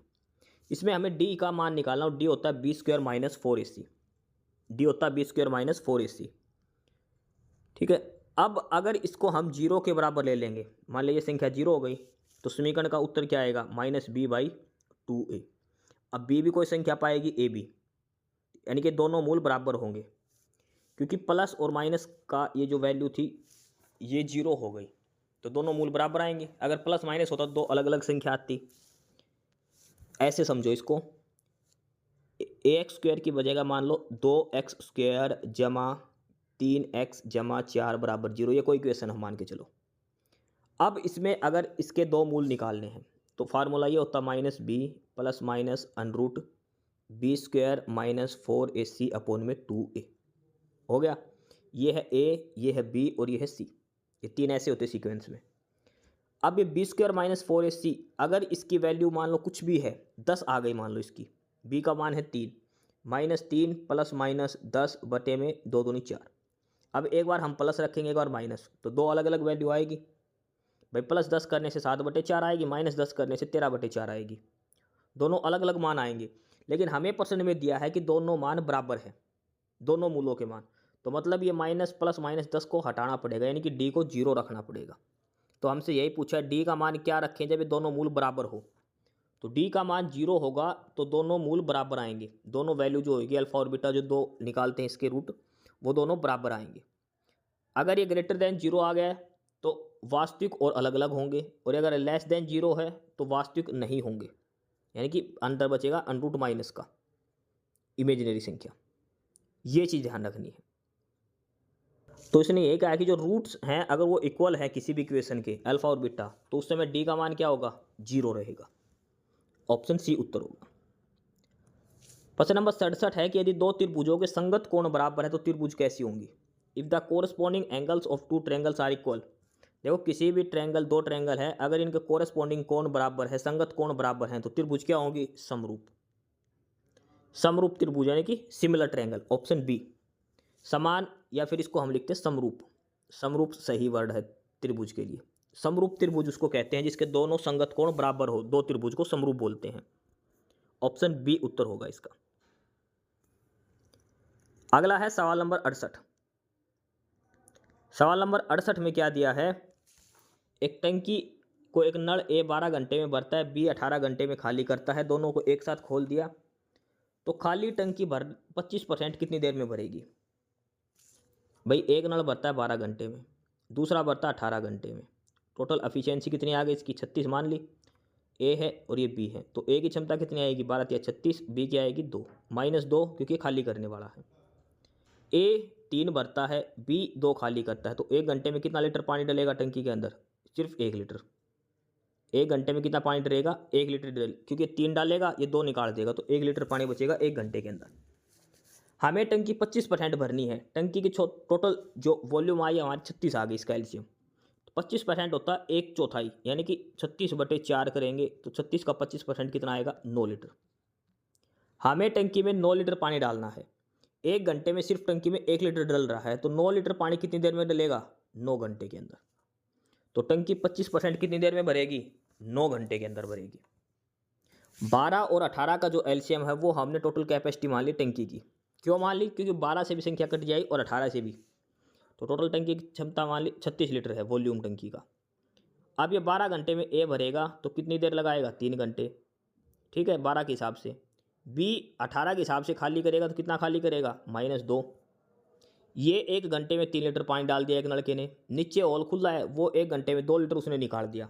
अब आप 1 घंटे के बाद देखो कितना पानी बचा टंकी के अंदर? सिर्फ और सिर्फ 1 लीटर बचा। हमें बचाना कितना है? 36 का 25% यानी कि 9 लीटर पानी चाहिए, तो 9 घंटे वेट करना पड़ेगा। हर घंटे 1-1 लीटर पानी डलेगा। ऑप्शन डी आंसर हो जाएगा प्रश्न नंबर 68 का। प्रश्न नंबर 69 है कि किसी घटना के प्रायिकता का, देखो प्रोबेबिलिटी का ध्यान रखना मोस्ट इंपॉर्टेंट है। ये सीटी के अंदर भी प्रश्न पूछा गया था और एक शायद रेलवे के कौन से एग्जाम में पूछा गया था। प्रायिकता जो निकालते हैं, प्रोबेबिलिटी का मान होता है हमेशा 0 से 1 के बीच में, हमेशा। अगर प्रोबेबिलिटी 0 है तो मतलब वो घटना नहीं घटेगी, अगर प्रोबेबिलिटी 1 है तो घटना 100% होगी ही होगी। इसके बीच का मान होता है हमेशा 0 और 1 के। 1 से ज़्यादा नहीं हो सकती प्रोबेबिलिटी, 0 से कम नहीं हो सकती। 0.001 से लेकर 1.00 तक की मैक्सिमम प्रोबेबिलिटी होती है कोई भी काम करने की। क्या क्या पॉसिबिलिटीज हैं वो, ठीक है। 1 का मतलब होता है 1 गुणा में 100 यानी कि 100%। 0 का मतलब होता है 0 गुणा 100 यानी कि 0%। भाई कोई काम है तो 0% होगा या 100% है, इसके बीच में होगा या नहीं होगा। माइनस में तो होने से रहा या 100% से ज़्यादा होने से रहा। तो ऑप्शन सी उत्तर हो जाएगा 0 और 1 के बीच में। प्रश्न नंबर 70 ये फिर से क्वाड्रेटिक इक्वेशन का प्रश्न है। किसी द्विघात समीकरण के इन मूलों का गुणनफल 1 है और योग 2 है। किस इक्वेशन के? 4 इक्वेशन है। इसमें देखो मूल होते 2 रूट, एक अल्फा और एक बीटा। तो पहले तो दे दिया अल्फा गुणा बीटा, ये दे दिया 1, और इनका जोड़ दे दिया अल्फा जमा बीटा बराबर 2। भाई कोई ऐसी इक्वेशन जिसके अल्फा और बीटा 2 रूट निकलेंगे, उन दोनों की गुणा करने पर तो 1 आएगा और दोनों का जोड़ 2 आएगा। तो ऐसी कौन सी वो इक्वेशन है, ये हमें बताना है। अब इनका अल्फा बीटा अलग अलग निकालो। एक तो ये तरीका है और एक ये फार्मूला है। भाई अल्फा प्लस बीटा किसके बराबर होता है? -b/a के, और गुणनफल अल्फा इंटू बीटा होता है c/a के। कोई इक्वेशन दे रखी है हमें, इक्वेशन होती है ax² + bx + c = 0 की फॉर्म में। तो इनका जोड़ निकालेंगे अल्फा जमा बीटा, वो होता है -b/a के, और अल्फा गुणा बीटा ये होता है c/a के। तो हमारे पास 4 ऑप्शन दे रखे हैं, चारों में से a और b हमें पता है, स्क्वायर वाले के साथ वो a होता है, दूसरी वैल्यू b होती है, ठीक है, और लास्ट वाली वैल्यू जो बिना x के वो c होती है हमेशा। तो पहले तो अल्फा प्लस बीटा हमें दे रखा था 2 के बराबर, और अल्फा गुणा बीटा दे रखा था हमें 1 के बराबर। तो उनको सभी का मान पुट करके देखना है किस इक्वेशन का मान क्या आएगा, ठीक है। और जब हम ये वैल्यू रखेंगे तो वो इक्वेशन हमारी ये बनेगी x² - 2x + 1 वाली, यानी कि ऑप्शन ए वाली। यहाँ पे a कितना है? 1, b कितना है? -2, c कितना है? 1। तो अल्फा गुणा बीटा कितना था? अल्फा गुणा बीटा का फार्मूला था c/a। c का मान कितना है? 1, a का मान 1 है, तो अल्फा गुणा बीटा 1 ये दे रखा है। अल्फा जमा बीटा ये 2 के बराबर है, और अल्फा जमा बीटा का फार्मूला क्या है? -b/a, और b का मान पहले -2 है, माइनस माइनस प्लस 2/1 यानी कि 2 आएगा। तो ऑप्शन ए उत्तर हो जाएगा x² - 2x + 1। सवाल नंबर 71 है कि यदि किसी समानांतर श्रेणी का 5वां पद 8 है और 10वां पद 33 है तो पहला पद बताओ।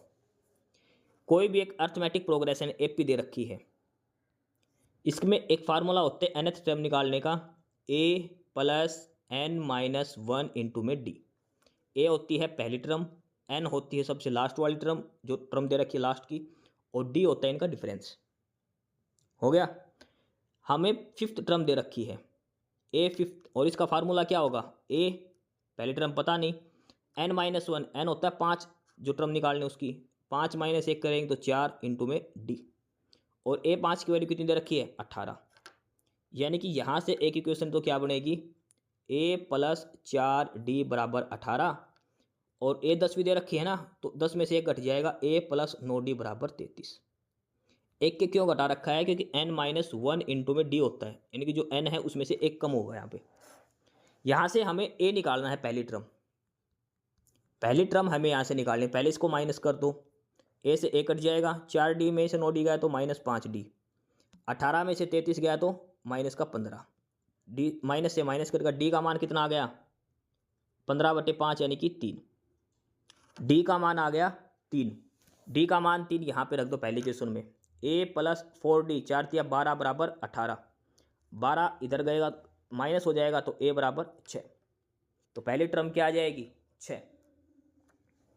डी का मान 3 है तो इसका मतलब एक टर्म पता है क्या है 6, 6 और 3 9, 9 और 3 12, 12 और 3 15, 15 3 18। पाँचवें नंबर की टर्म 18 दे रखी है, 18 ही है। 18 में 3 जोड़ेंगे 21, फिर 24, फिर 27, फिर 30 और फिर 33। ये 10वें नंबर की टर्म 33 ये दे रखी है। देखो डी होता है ना कॉमन डिफरेंस बीच में, फार्मूला होता है ए प्लस एन माइनस 1 इंटू में डी, ये होता है ए एन का फार्मूला। एन का मान 5 है तो ए फिफ्थ टर्म दे देती है 18, 5 माइनस 1 4D, ऐसे करना है। ऑप्शन सी उत्तर हो जाएगा 6। सवाल नंबर 72 दे रखा है कि यदि दो समरूप त्रिभुजों की संगत भुजाओं का अनुपात 3:5 है तो उनका क्षेत्रफल का अनुपात क्या होगा। देखो भुजाओं का अनुपात दे दिया तो क्षेत्रफल का अनुपात हमेशा भुजा का स्क्वायर होगा, भुजा का स्क्वायर। पहली बात तो दोनों त्रिभुज दे रखी है। अब ऐसे कंडीशन में हमें त्रिभुज का एक फार्मूला पता है √3/4a², ये फार्मूला है। तो पहले त्रिभुज का क्षेत्रफल और दूसरी का भी यही निकलेगा √3/4a²। तो √3/4 से √3/4 कट जाएगा तो सीधी सी बात है भुजा का स्क्वायर का हिसाब रहेगा। तो पहले की भुजा है 3 का स्क्वायर, दूसरी त्रिभुज की भुजा है 5 स्क्वायर, तो 3 तिया 9:5 5 25। तो उनका क्षेत्रफल का अनुपात क्या रहेगा 9:25। जिस अनुपात में भुजा दे रखी है उनका स्क्वायर उनका क्षेत्रफल का अनुपात हो जाएगा। Option C. प्रश्न नंबर 73 देखो, यदि किसी डेटा सेट में बड़ी संख्या में डेटा जोड़ा जाए, भाई कोई भी ऐसी वैल्यू दे रखी है 1 2 3 4 5 ऐसे कोई वैल्यू दे रखी है, इसमें कोई और नया डाटा जोड़ दिया तो सबसे अधिक क्या बदलेगा ये बताना है। देखो इंटरवल तो होता है 1 से 2, 2 से 3, 3 से 4, इनका गैप वो तो हमेशा फिक्स रहेगा, कितना भी डाटा ऐड करते रहो क्योंकि प्रॉपर सीक्वेंस में है, ये चेंज नहीं होगा। मीडियन जो है, मीडियन होते जो वैल्यू बार बार रिपीट हो रखी, तो अगर हम कोई डाटा रिपीट करेंगे तो मीडियन में एक आधा ही फर्क पड़ेगा। सेम मोड के अंदर है इनका बीच का हिसाब, लेकिन जो इनका एवरेज है वो जरूर चेंज होगा। भाई मान के चलो ये संख्या दे रखी है 1 2 2 5 8। अब अगर इनका हम एवरेज निकालते हैं 5 5 10 10 और 8 18, एक संख्या और लिख लो, ठीक है 21 हो गया, 21/6 करेंगे ये इनका एवरेज आएगा। लेकिन अगर इसके अंदर हमने एक संख्या 70 और जोड़ दी तो इसका सारे का एवरेज बदल जाएगा, बहुत ज़्यादा चेंज आएगा। लेकिन इसका मीडियन क्या रहेगा सेम, दो बार रिपीट है तो 2 ही रहेगा। मोड क्या है, इनको सीक्वेंस में रखें तो बीच की संख्या हो, मोड वही रहेगा 2 से 3 हो जाएगा, बात बराबर है। इंटरवल वो बराबर रहेगा, चेंज क्या होगा इसका मीन, ऑप्शन बी। एवरेज जो होता है वो सबसे पहले चेंज होगा, सबसे ज़्यादा चेंज आएगा इसके अंदर मीन के अंदर, ऑप्शन बी। सवाल नंबर 74 है कि एक बेलन और शंकु की त्रिज्या और ऊंचाई बराबर है तो उनका आयतन बताओ। बेलन और शंकु, बेलन का क्षेत्रफल क्या होता है πr²h, शंकु का क्षेत्रफल क्या होता है 1/3 πr²h। इनका अनुपात बताओ। पाई से पाई कट गया, इनकी रेडियस बराबर है तो r² से r² कट गया, हाइट बराबर है तो हाइट से हाइट कट गई, इधर क्या बच गया 1, अनुपात 1/3। ये 3 इधर गुणा करें तो क्या आएगा 3:1। तो बेलन का और शंकु का आयतन का अनुपात क्या आएगा 3:1, यानी कि ऑप्शन सी। वैसे भी एक चीज ध्यान रखना, बेलन का तीसरा हिस्सा शंकु होता है। बेलन का अनुपात आपने ध्यान से पढ़ा होगा, आयतन क्या होता है πr²h, और शंकु का आयतन होता है 1/3 πr²h। ये देखो बेलन का ही आयतन है πr²h ये। तो शंकु का आयतन बेलन के आयतन का 1/3 हिस्सा होता है, ये ध्यान रखना। बेलन का तीसरा हिस्सा शंकु बनता है। बेलन वो नहीं घर में रोटी बनाने वाला, बेलन होता है ऐसे सिलेंड्रिकल, ये इसमें से 3 शंकु निकल सकते हैं, कहने का मतलब ये है। एक बेलन से कितने शंकु बनेंगे 3 बनेंगे, ये ध्यान रखना। सवाल नंबर 75, किसी गोले की त्रिज्या 100% बढ़ा दें तो उसका आयतन कितना बढ़ेगा। 100% बढ़ाने का मतलब क्या है, उसकी त्रिज्या सीधी सीधी डबल हो गई। भाई मान लो, देखो पहले तो ध्यान रखो गोले का आयतन क्या होता है 4/3 πr³। तो 4/3 पाई तो छोड़ दो क्योंकि सारा फर्क किसका है r³ का। अब देखो पहले अगर त्रिज्या 10 थी तो अब त्रिज्या बढ़कर 100% बढ़ा दिया, यानी कि 10 में 10 और जोड़ दिया, अब त्रिज्या हो गई 20। तो पहले त्रिज्या 10 थी, 10 का क्यूब कितना हो गया, 10 दाएँ 100, 100 दाएँ 1000। तो पहले मान लो गोले का वॉल्यूम था 1000 मीटर क्यूब, अब त्रिज्या हो गई 20। तो 20 का क्यूब कितना हो गया, 20 20 दूनी 400 और 40 400 गुणा 20 8000। पहले वॉल्यूम 1000 था, अब हो गया 8000 क्यूबिक सेंटीमीटर। तो कितना चेंज आ गया, 7000 का। कितना चेंज आ गया भाई, पहले 1000 था अब 8000 और कितना चेंज हो गया 7000। कितने पर, 1000 पर। प्रतिशत के लिए गुणा में 100, 3 जीरो से 3 जीरो, 7 गुणा में 100 यानी कि 700%। तो अगर त्रिज्या हम 100% बढ़ा दे तो आयतन 700% बढ़ जाएगा। आयतन कितना प्रतिशत बढ़ेगा, 700% बढ़ेगा। ऑप्शन सी इसका उत्तर रहेगा। त्रिज्या 1 है, 100% बढ़ाने पे 2 हो गई त्रिज्या, तो 1 का क्यूब और 2 का क्यूब। 1 का क्यूब करें कितना रहेगा 1 ही, 2 का क्यूब करें कितना होगा 8। पहले आयतन था 1, अब आयतन हो गया 8। कितने का चेंज आ गया, 7 का। 7/1 गुणा में 100 कितना आ गया 700। ऐसे कर लो, 10 छोड़ दो, 1 और 2 ही ले लो चाहे। तो ऑप्शन सी उत्तर हो जाएगा 700%। आगे है सवाल नंबर 76। एक्स कोई संख्या दे रखी है, ये 0.11 और आगे डॉट डॉट का मतलब ये आगे चल रही है ये संख्या। तो एक्स एक कैसी संख्या है, rational, irrational, whole number, natural number. देखो नेचुरल नंबर तो होगा 1 2 3 4, तो पहले 0 पॉइंट है तो नेचुरल नंबर नहीं होगा। होल नंबर 0 1 2 3, तो ये पॉइंट में है तो ये होल नंबर भी नहीं होगा। अब बच गया रैशनल और इरेशनल। रैशनल नंबर होता है जैसे 2/5, इसको करें तो 0.4 फिक्स हो गया। 0.6 लिख दिया, 0.8, यानी कि जो वैल्यू फिक्स है पॉइंट के बाद भी। लेकिन जैसे अगर हमने लिख दिया 22/7 तो पाई का मान होता 3.14327 ऐसे करके चलता है अनंत, तो वो होता इरेशनल, अपरिमेय संख्या। ऐसे ये x का मान लगातार आगे बढ़ रहा है, लास्ट में डॉट डॉट डॉट का मतलब ये है कि आगे बढ़ रहा और नंबर आएंगे। तो इसका मतलब कैसी संख्या हो गया x, अपरिमेय संख्या, इरेशनल संख्या, जिसका कोई अंत नहीं है। जिस संख्या का कोई अंत नहीं है वह इरेशनल संख्या, पॉइंट के बाद वाली। और जो पॉइंट के बाद फिक्स हो जाए 1 2 3 अंक के बाद रिपीट होना छोड़ दे, वहीं पे खत्म हो जाए, वो होती है रैशनल संख्या, परिमेय संख्या। ऑप्शन बी उत्तर होगा। सवाल नंबर 77 देखो, 5 संख्याओं का औसत 20 है। एक संख्या 30 के स्थान पर 50 ले ली जाए तो नया औसत क्या होगा। देखो 5 संख्याओं का औसत, पहले संख्या 30 थी उसकी जगह 50 ले ली, तो कितनी संख्या फालतू आ गई, 20 नंबर। भाई पहले उसके पास 30 रुपये थे, ये मान लो 30 की जगह उसने 50 का ले लिया, तो कितने फालतू आ गए 20। अब एवरेज कितना, 5 संख्याओं का एवरेज कितना फ़र्क पड़ेगा, 20 रुपये पाँचों में बटेंगे तो कितना कितना चेंज आएगा, 4 4 का।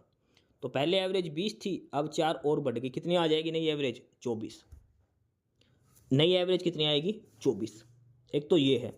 दूसरा तरीका क्या है, टोटल कितना हो गया 20 5 100।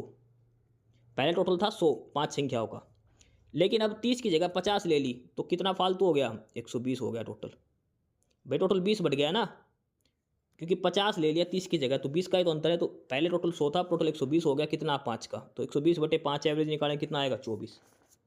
ऑप्शन बी उत्तर हो जाएगा सवाल नंबर 73 का।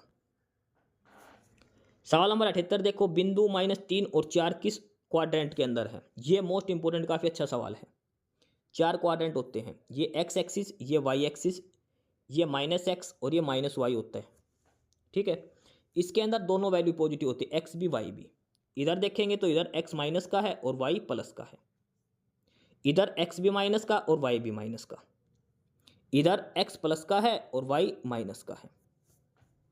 इधर खुद से देख लो, y इसके अंदर माइनस का आएगा, x प्लस का आएगा, इसमें x और y दोनों प्लस के। तो इसने पूछा -3 और 4, तो पहली संख्या x होती है, दूसरी y, तो x का मान माइनस में और y का मान प्लस में, x का मान माइनस में और y का मान प्लस में। ये फर्स्ट क्वाड्रेंट है, ये सेकंड है, ये थर्ड है और ये फोर्थ है। तो सेकंड क्वाड्रेंट के अंदर x माइनस होता है और y प्लस का, फर्स्ट के अंदर दोनों पॉजिटिव, थर्ड के अंदर दोनों नेगेटिव। तो इसने x माइनस का है और y प्लस का, तो ये किसके अंदर है, सेकंड क्वाड्रेंट के अंदर। ऑप्शन बी उत्तर होगा। सवाल नंबर 79 दिया है, sin 30/cos 60 + tan 45 बटे साइन 90, टेन 45 1, साइन 90 1, 1/1 करेंगे तो 1 आएगा, प्लस साइन 30 कितना होता है 1/2, और कोस 60 कितना होता है ये भी 1/2, 1/2 से 1/2 कट गया 1 आएगा, 1 + 1 2। एक तो ये तरीका। दूसरा है साइन 30 और कोस 60 बराबर होता है, तो साइन 30 बटे कोस 60 से कट जाएगा 1 आएगा, और ये भी 1 आएगा 2। ठीक है, ऑप्शन बी उत्तर हो जाएगा 2। सवाल नंबर 80 देखो, घड़ी में 4:20 पर घंटे और मिनट की सुई के बीच का कोण क्या होगा। 4:20, इधर 3 बज गए, इधर 4 बजेगा, 4 बजे ये होगा, और 20 मिनट का मतलब है 4 से हल्की सी आगे बड़ी सुई, छोटी सुई 4 पर और बड़ी सुई थोड़ी सी आगे। 4:20 पर क्या टाइम होगा। सॉरी देखो, एक चीज़ ध्यान रखना, बड़ी सुई 4 पर रहेगी, बड़ी सुई 4 पर रहेगी और छोटी सुई थोड़ी सी आगे आएगी, क्योंकि 20 तो तभी होगा 4 पे सुई आएगी बड़े वाली। इनके बीच का अंतर बताना है कितने डिग्री का है। देखो कभी भी घड़ी के सवाल में जब एंगल निकालना होता तो हम ये फार्मूला यूज करते हैं, थीटा बराबर 30h - 11/2m। आपने बार बार पढ़ रखा होगा, 30h - 11/2m ये सीधा कोण निकालता है मिनट की सुई और घंटे की सुई के बीच में।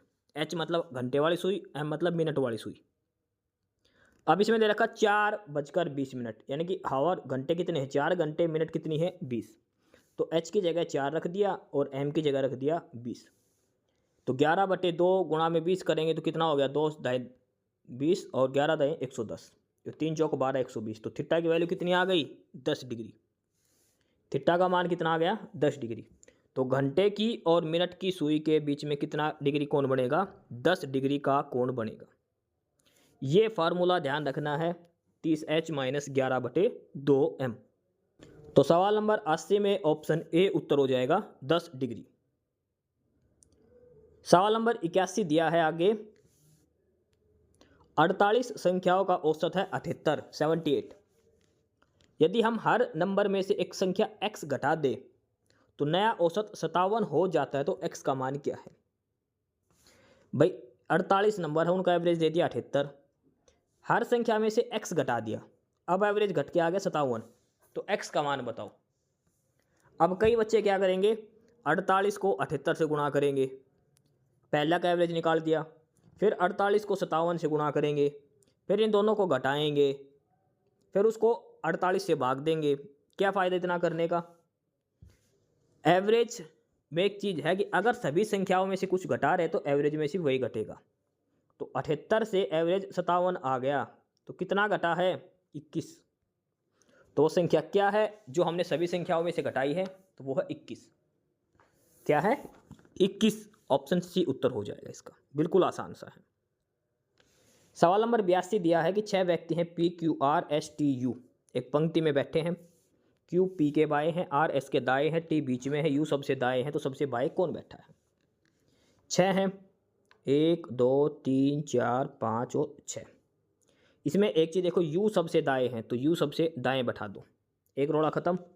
T है वो बीच में है, T बीच में है, अच्छा T कहीं भी हो सकता है, छोड़ बीच में। उसके बाद है Q जो है वो P के बाएं है, P है उसके लेफ्ट साइड में Q बैठेगा, ध्यान रखना P के लेफ्ट में Q बैठेगा। R है वो S के दाएं बैठेगा, S बैठा है इसके दाएं बैठेगा R। T है वो इनके बीच में है, ऐसे है, तो सीधा का सीधा ऐसे कैसे बैठा दो इनको, कोई दिक्कत ही नहीं है।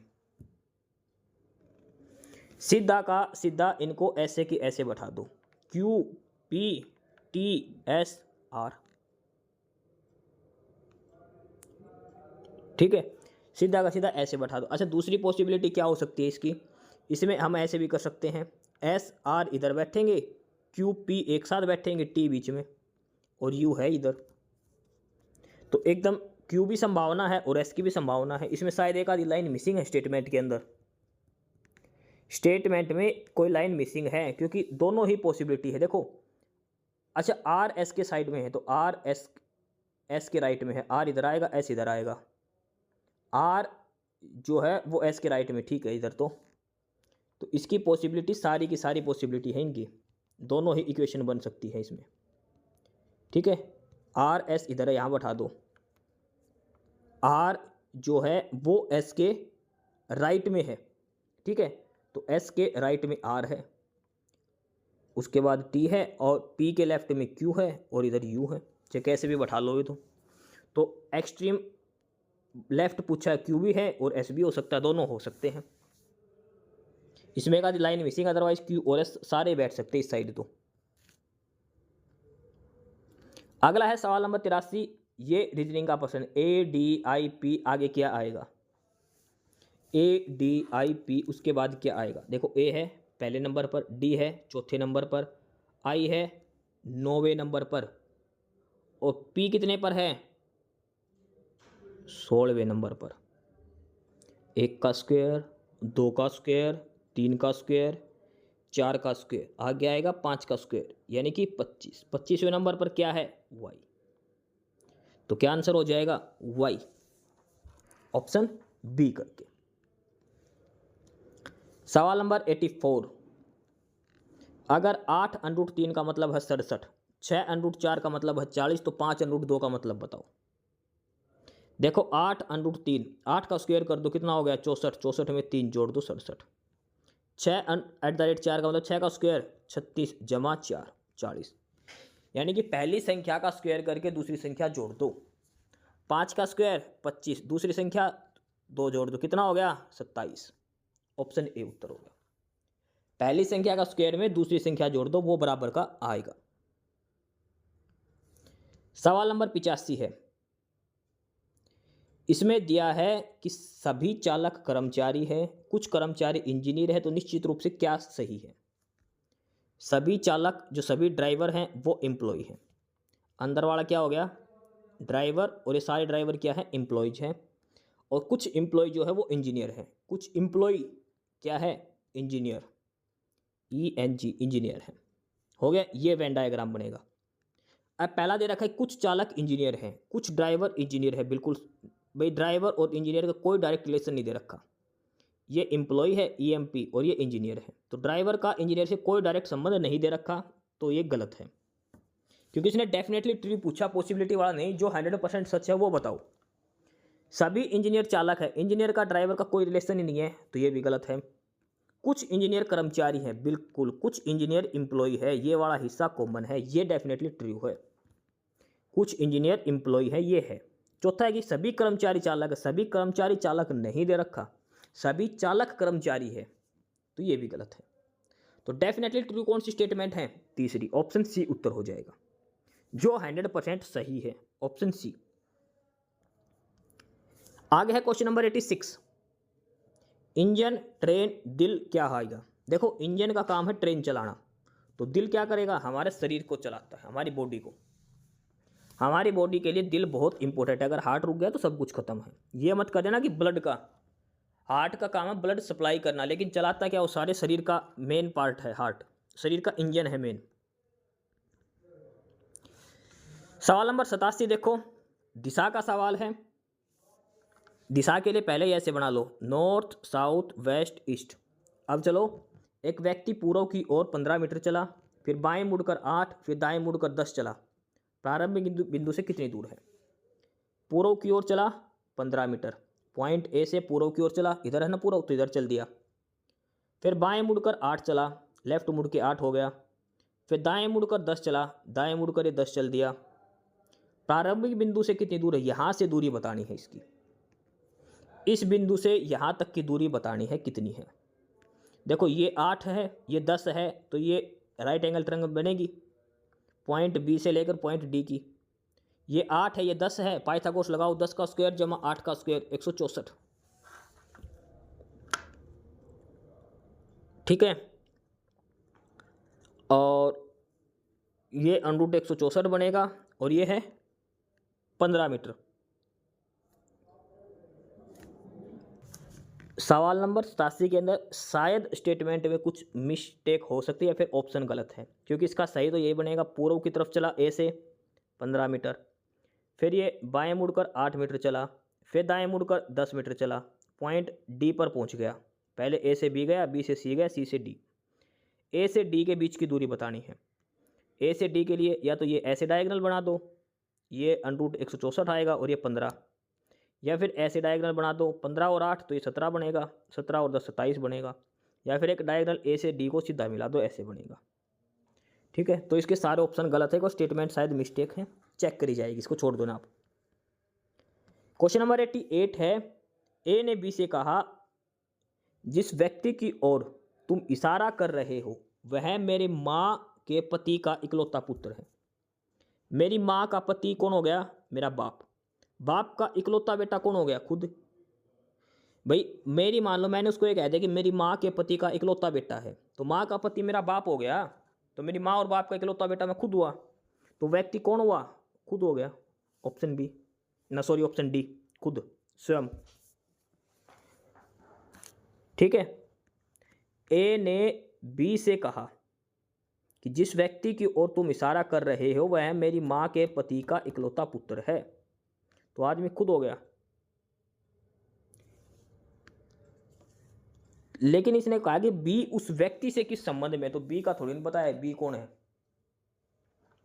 The person you are pointing to is the only son of my mother's husband, यानी कि वो लड़का खुद है ए, तो ए का बारे में पूछा जाएगा इसके अंदर ए कौन है, तो ए स्वयं है, ए खुद है।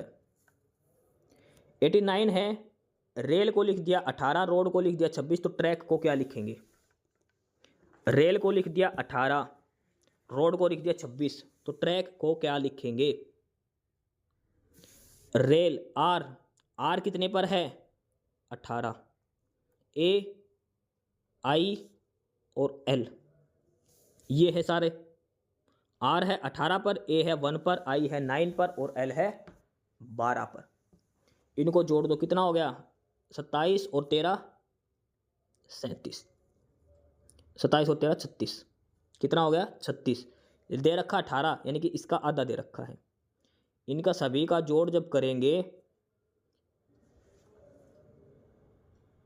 गलत कर दिया एक सेकंड, आर है 18, ए है 1, आई है 9, एल है 12, जोड़ दो 28, 40 और 30 और 10 40, कितना जोड़ आ गया इनका? 40। लेकिन दे कितना रखा है? 18, कितना कम है? 12 का गैप दे रखा है, कोई बात नहीं। आगे है रोड, रोड में आर कितना है? 18, ओ कितना है? 15, ए है 1 और डी है 4, तो 4 अधिक 5 15, 5 20 और 18 38, इसका जोड़ कितना है? 38। लेकिन दे कितना रखा है? 26, दे कितना रखा है? 26, कितना कम है? 12 कम है, ये इसमें 22 कम है, इसमें ये 22 का गैप था और इसमें 12 का गैप है। आगे देखो, ट्रैक का बताना है फिर हमें। सवाल नंबर 90 है, ये सीरीज पूरी करनी है, 3 7 15 31 63। तो देखो 3 दूनी 6 जमा 1, 7 दूनी 14 जमा 1, 15 दूनी 30 जमा 1 31, 31 दूनी 62 जमा 1 63, 63 दूनी 126 जमा 1 127, ऑप्शन डी उत्तर होगा। पहले का डबल प्लस 1, पहले का डबल प्लस 1 ये है 91। अब यहाँ से शुरू हो गए कंप्यूटर के, 10% कंप्यूटर के करेंगे। पहला है कि कंप्यूटर में फायरवॉल का प्रयोग क्यों किया जाता है? फायरवॉल, तो फायरवॉल होती है नेटवर्क सिक्योरिटी के लिए, जो हम डाटा यूज करते हैं इंटरनेट, उसमें सिक्योरिटी के लिए, ऑप्शन सी उत्तर होगा। 92 है कि प्रेजेंटेशन बनाने के लिए किस सॉफ्टवेयर का उपयोग करते हैं? Which software is used to create presentation? तो प्रेजेंटेशन जो हम स्लाइड वगैरह बनाते हैं किसमें बनाते हैं? पावर पॉइंट के अंदर, पावर पॉइंट के अंदर। अगला है क्वेश्चन नंबर 93, कंप्यूटर में बूटिंग का अर्थ क्या है? बूट करना, देखो कि रिबूट करते हैं हम, और एक होता है बूट करना, यानी कि ऑपरेटिंग सिस्टम को लोड करना, ऑपरेटिंग सिस्टम लोड करना, ऑप्शन सी उत्तर होगा। 94 है कि किस शॉर्टकट की का प्रयोग करके नई फाइल खोली जाती है? नई फाइल खोलने के लिए कंट्रोल एस, सेव के लिए, नई फाइल के लिए कंट्रोल एन। 95 है कि निम्नलिखित में से कौन सा सेकेंडरी स्टोरेज डिवाइस है? तो सेकेंडरी स्टोरेज डिवाइस होती है हार्ड डिस्क, हार्ड डिस्क। 96 है कि कौन सा एक ऑपरेटिंग सिस्टम का उदाहरण है? Which one is example of operating system? तो कौन सा आएगा? Linux, Linux. अगला है 97, कंप्यूटर में POST, power on self test का क्या काम होता है? तो पावर ऑन सेल्फ डेस्क ये होता है हार्डवेयर की जांच करना कि भाई सारे सॉफ्टवेयर लगे हुए हैं या नहीं है, सारे ऑपरेटर्स जो है सॉफ्टवेयर नहीं सॉरी सारे ऑपरेटर्स वो अटैच है या नहीं है। 98 का है कि कंप्यूटर में कैश मेमोरी का उपयोग क्यों किया जाता है। कैश मेमोरी, तो कैश मेमोरी का काम होता है जो सीपीयू और रैम है उसके बीच में जो स्पीड है उसका डिफरेंस कम करना। सीपीयू और रैम के बीच में स्पीड डिफरेंस को कम करना। क्वेश्चन नंबर 99 है, यदि किसी फाइल का लास्ट में है डॉट एक्सएल डॉट, भाई लास्ट में है जो अभी नाम लगा कि अगर डॉट पीडीएफ हो गए तो पीडीएफ फाइल हो गई, लेकिन डॉट XLSX लिख रखा तो क्या फाइल है, किस चीज़ की फाइल है, एक्सेल की। लास्ट पर्सन है कि कंप्यूटर वायरस का मुख्य उद्देश्य क्या है। तो कंप्यूटर के अंदर वायरस आ गया तो इसका मतलब क्या हो गया, सिस्टम को नुकसान पहुंचाएगा, सिस्टम को नुकसान पहुंचाना। ऑप्शन सी उत्तर हो जाएगा। तो ये सारे 100% थे और देखो इसके पीडीएफ के अंदर लास्ट में आंसर की भी दी रखी है। तो ये सारे 100% थे आज के इस प्रैक्टिस सेट के, सभी का हमने डिटेल में सॉल्यूशन आपको करवाया है। इस क्लास की पीडीएफ के लिए आपको डिस्क्रिप्शन बॉक्स में टेलीग्राम चैनल का लिंक मिलेगा। नॉलेज हब 7900 करके टेलीग्राम चैनल है, knowledge hub Telegram channel join करो। और भी सारी पीडीएफ मिलेगी अलग अलग सब्जेक्ट की, हैंड रिटन नोट्स, काफ़ी सारा स्टडी मटेरियल आपको वहाँ पर मिलने वाला है। तो ये मॉक टेस्ट नंबर 8 हमने करा है हरियाणा पुलिस ग्रुप डी के लिए, काफ़ी इंपॉर्टेंट है ये। अगली क्लास में अगले प्रैक्टिस सेट के साथ मिलेंगे। एस्पिरेंट्स यही था आज की इस वीडियो में आपके लिए, ठीक है। और बाकी अगर कुछ नहीं समझ में आया या कुछ पूछना हो या फिर किसी स्पेसिफिक टॉपिक पे पूछना हो, वीडियो बनवानी हो, तो आप कमेंट बॉक्स में कमेंट कर सकते हैं, ठीक है। बाकी आप हमारा चैनल नॉलेज हब को सब्सक्राइब जरूर करें, अपने फ्रेंड्स को रिकमेंड करें और वीडियो को लाइक करें, शेयर करिए, जुड़े रहिए हमारे साथ। मिलते रहेंगे आपके साथ रोज़ रोज़ नए कंटेंट के साथ, नई अपडेट्स के साथ, ठीक है। और चैनल को शेयर जरूर करें अपने फ्रेंड्स के साथ। एक बार फिर से जो एस्पिरेंट्स जो कैंडिडेट्स नए हैं वो चैनल को सब्सक्राइब जरूर करें अपने चैनल नॉलेज हब, ठीक है। मिलते हैं नई अपडेट्स के साथ, तब तक के लिए बाय।